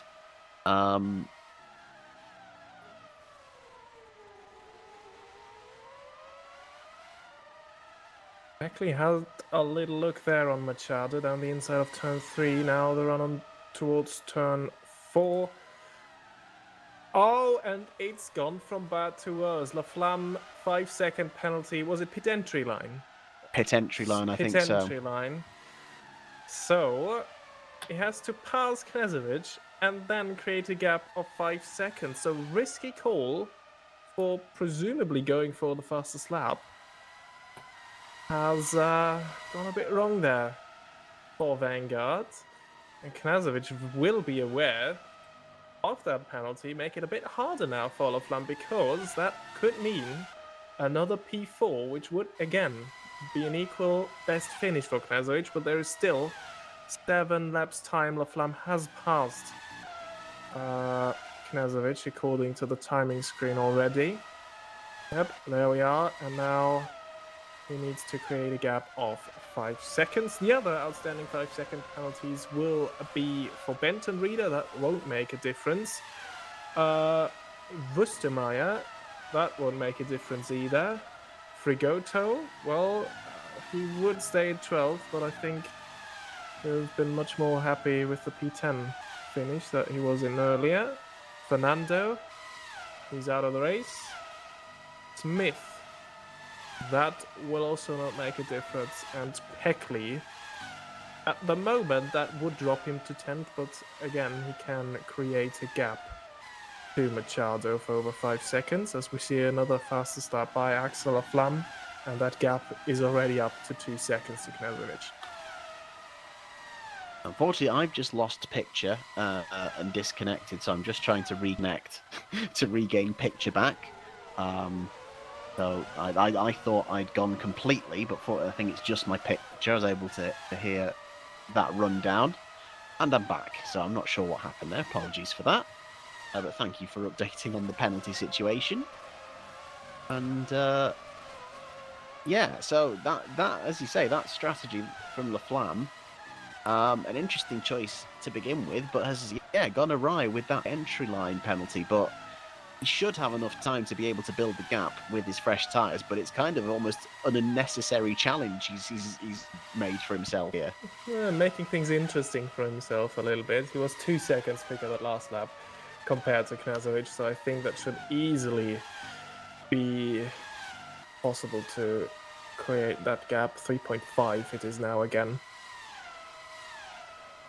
Yeah, this is going to go up in no time at all. Again, check of the radar. Rain is not falling, and as the laps tick down, the less likely it is going to affect the need to switch to wet tyres. So as it stands, it is just holding station to the end. And apologies to everyone watching this on your screens. I always hate that when they do that in Formula 1 or any other sort of motorsport, teasing rain because it may or may not come. But, well, sorry for that. It's even worse for us because the weather is kind of divided up into quarters for the race, so we kind of have it written there that this is the percentage likelihood that this is going to happen, or the percentage amount. So we feel like, oh, okay, when we say this, it's quite reliable that the rain is probably going to come back. But much like the real weather, it doesn't always behave. So yeah, I similarly also apologise. But in the meantime, Axel Flam at 1 minute 6.3 would be a fastest lap point for him instead in that competition. In the meantime, Gino Gajano is close to, I think, back markers there. He's not particularly close to anyone on the road. He's got 2 seconds to try and reel in Knezovic, and there's traffic behind him you have to get out of the way of. And there was just another strange pit stop. Daniel Benton Reader has been in the pits. He went for a set of performance, so the softest tire that is available. He had a 5-second penalty. I presume he has served that. He is now 6.8 seconds behind Misha Smith, who himself has a 5-second penalty. So I think Benton Reader now is also going for that fastest lap competition point. I'm just trying to get within 5 seconds of Smith, so he will be back into 7th then again. So some interesting late pit stop decisions here today. Yeah, indeed. In the meantime, is that Joubert who's getting like all up close and personal with Gajano? It looks like, right? Yeah, I think so. That's very interesting. Joubert almost trying to unlap themselves. Gagiano dropping down on Knezovic at the moment. Looking quite safe in terms of the gap to Smith. But yeah. Not incredible pace at the moment, but doesn't need to. Maybe just nursing the tyres to the end. Maybe people stopped too early and have maybe overestimated how long some of these tyres could go. Yeah, a couple of interesting stops late on that I don't fully make sense. Meantime, Lucas Murno, who took one of those pit stops, at least for him, it's no change of position. He's very much was looking at third before, and he's looking at third place now.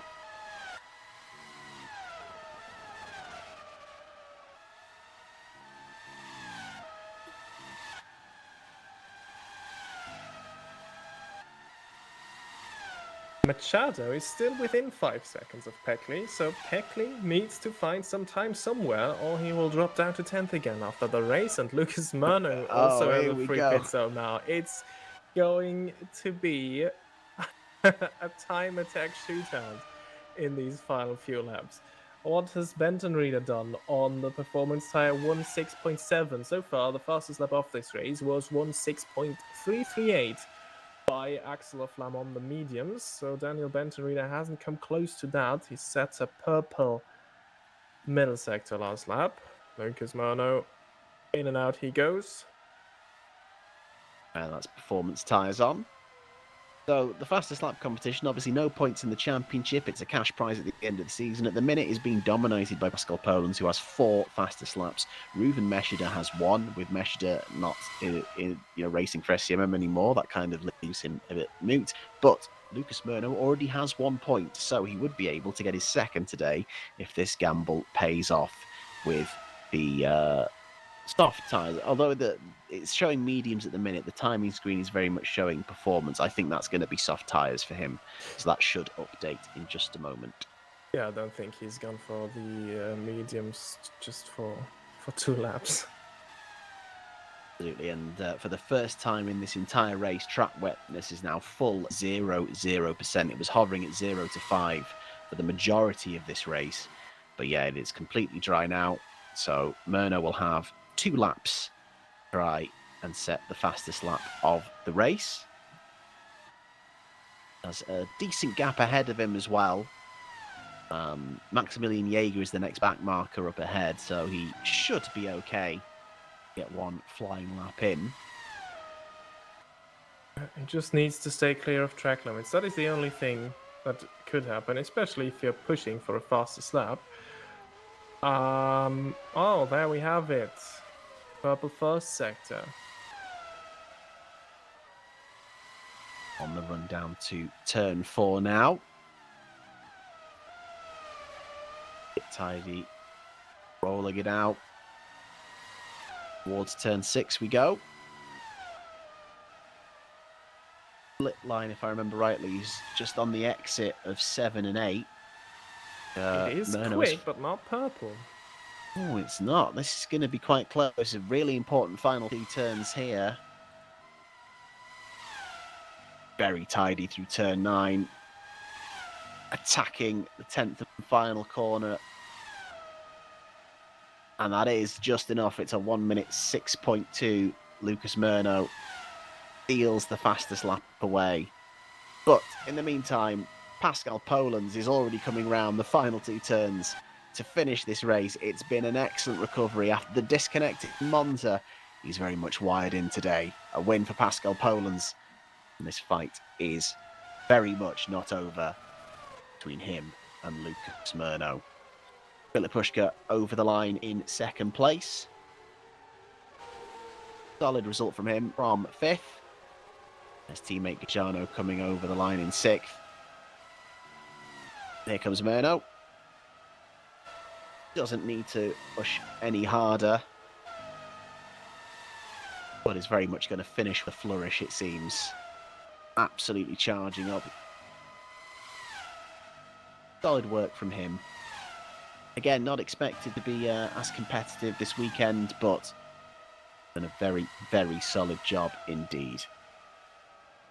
Yeah, well, this is the 6th podium finish in a row for Lucas Murno. I think he still holds the record for the most consecutive points finishes.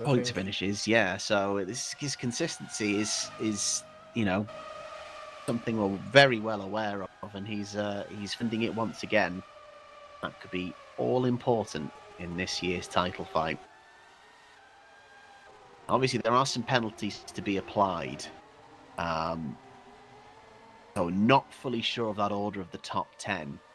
We think Peckley has done enough. Yeah, Peckley definitely has done enough. I think Smith will drop behind Benton Reader.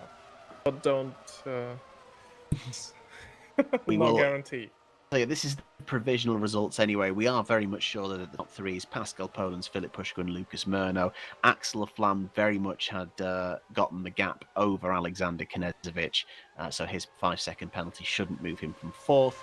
Gino Vijano is sixth. And then obviously Misha Smith, we're unsure about the gap between him and Benton Reader, so they may swap places. But Peckley and Machado, as far as we're aware, should stay in position. Aaron Curtis just missing out. Gustavo Fragoto even more painfully missing out on a first Pavos no Shatton point. Jaeger 13th ahead of Dominic Rustemeyer, Gabriel Joubert, and then it's our DNFs and quite a few today. João Fernando, Renato Riveda technically disqualified this afternoon as well. And then Gonzalez Cativo, Danilo Vaz, Jendrik Beerhoff, and Paolo Walami all DNFing. So we will get the top three in to have a quick chat. Hopefully a little bit more swiftly than we managed last time, as there was a little bit of a delay. But we will speak to the race winners. We'll just kind of quickly do some provisional pointsing as well while we're here, so we can see what the state of play is between the top three. We'll do the top four.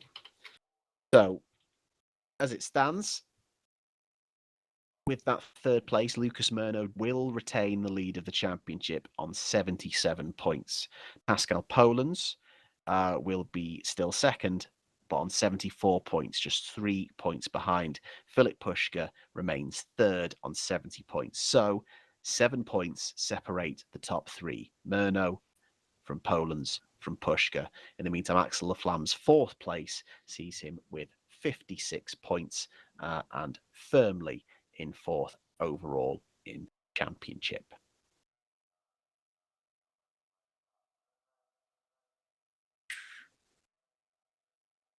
Bear with us, and we'll see if we can get our top three in. Robin, while I'm trying to get the top three in, I'm going to throw to you a driver of the day. Who would you go for as your driver of the day? Well. I think I'm going to be boring and just give it to Pascal Polens. He completely controlled this race from start to finish. Fended off an early charge by his teammate and Lucas Murno, and then he never looked back from there. So I think, all in all, completely a dominant drive there from him. So I think he deserves driver of the day. I think that's a very fair point. Perfect recovery, kept his cool at the start, managed things. It's a solid shout. Absolutely. I think Gabriel Peckley did a very good job to make sure he got himself back in the points after that disconnect. Obviously, something out of your control. So, honourable mention, I think, to him. And maybe also an honourable mention to Matheus Machado, who makes it another points finish for Potenza Esports. Another crucial point for them in the championship. And I think that was also a very solid race from him. Yeah, no, I think so as well. Very fair indeed. Right there, I can just see them being moved up into the waiting area, the virtual green room, virtual cool down room, I should say. Will be with us in just a moment. And again, this is like it was last week. I can see them all in the waiting area. Now they just need to be with us. Yeah, just come to us now. We're ready. We're ready for you. Not entirely sure what this waiting area is for. It's very bougie, isn't it? I wonder if it's being recorded secretly and they're just having we're getting the cool down room style chat and we'll save it for the end of season. All these recordings of them having it out after each race. I think this time there's not nearly as much to discuss as last time, because for the top three, I don't think any incidents that need to be reviewed. No, certainly not. I think a very straightforward afternoon in terms of the battling at the top, and some really good racing in that early phase of the race. Some really engaging, kind of keeping it clean but going wheel to wheel while the conditions were still very wet. Yeah, absolutely. I mean, we've seen some erratic moments on track as well, but I think race control still had their hands full today. But yeah, I think they called everything pretty well, and quick decisions as well, which is always lovely to see if you get that, because no one wants a race decided after it's actually over. So yeah, very good today, even though there was lots of stuff happening, a lot of impeding, a lot of 5 second time penalties issued. But from what we gathered, all of them fair. And yeah, these things about the pit exit and pit entry lines, they have been mentioned before this race. Was very clear. There were pictures and graphics in the Discord server for everyone to see, and it was quite clear for which areas you should not enter, otherwise you will get a penalty. So yeah, we're still waiting for the top 3 to be moved here by the magic hands of who knows. Who knows? Who knows? This dream is produced by a wing and a prayer, um, and deemingly magic. Um, yeah. Yeah, I've obviously I have a little bit of sympathy with the entry line, because obviously with that the entrance being on the inside of a very high speed turn 9, sometimes you can overcook it, especially with a damp track. The pit exit line penalties do surprise me though, because obviously you've turned the corner in sort of the back turn 1, sort of the barriered area. So then it's just kind of power down straight line. So the pit exit lines crossings were a bit of a surprise to see this afternoon, it has to be said. Yeah, absolutely.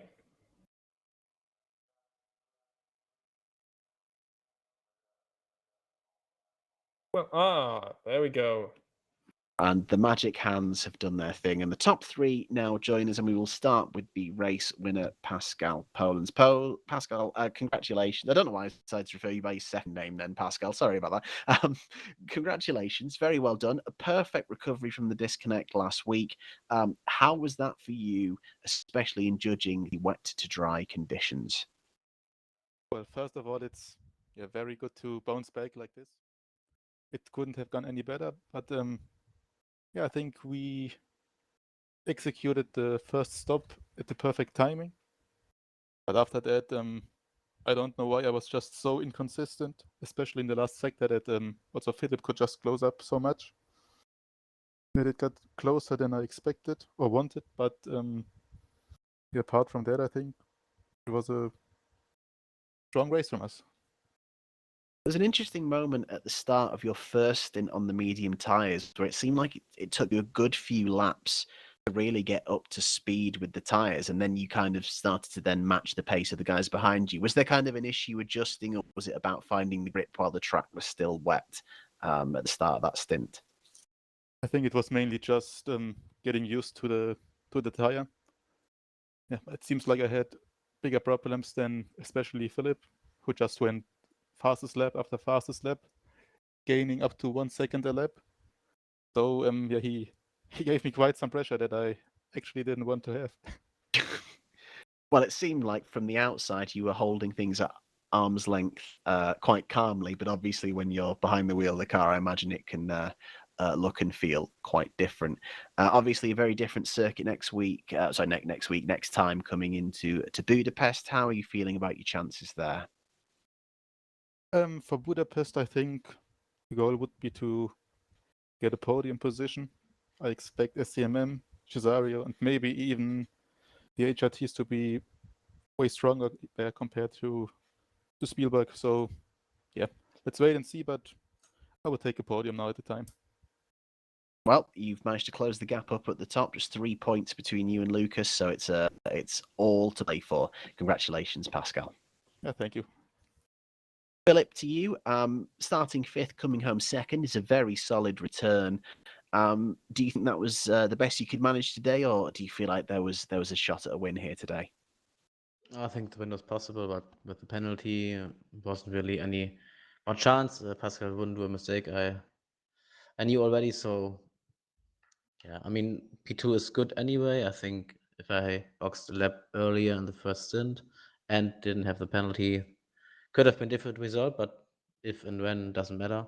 It's how it is, and I'm satisfied for now. But obviously, a win has to be done in the next few races. Absolutely. And looking ahead to those next few races, how are you feeling? Are you feeling like you'll be able to kind of manage that? Obviously, you kind of have some idea maybe of when upgrades are coming as well. Yeah, how are you kind of evaluating your chances over the next couple of races?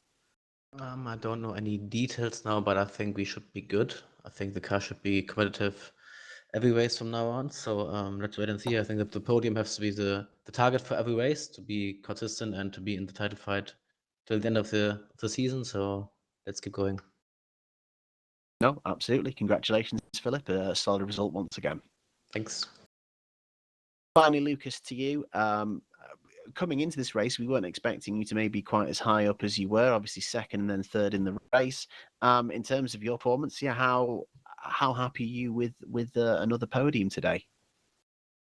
Well, I'm still satisfied that I did more podiums than last year, so it was a good thing to know that I'm having a better season. But well, this race I was expecting better, but in the end I took a real shock. But well, I still okay with the podium. I tried the fastest lap with in the end I could, so at least I could leave with something to take a look at now. I have to think for Hungary, since it will be a mixed track for most teams. So, well, I'm gonna think about the next race. By the way, I didn't could not do anything better today. So, in the end, I tried some undercuts and some fastest lap attempts, but in the end, it wasn't worth. Just in the very end, when I took softs, I had an advantage enough to do, and in the end, I could make it. So, well, it was something and was better than I expected, something like that. So, well, time to think for another one. Absolutely. And your team boss, Max Heyman, in chat has very much mentioned that there's updates coming for the next race as well going into Budapest. So I imagine you're going to be feeling pretty confident and hopefully well placed for another good result in the next one. Well, probably I was a little bit more in this race, but in the end I was a little bit disappointed. But well, let's see if things going better for the next one. Well, another fine result indeed, Lucas. Congratulations. Thank you. And just to confirm, we've had a little update from Race Control after the 5-second penalties for everyone that's had to serve them. The top 10 is indeed Pascal Polens, Philip Pushka, and Lucas Murno as your top 3.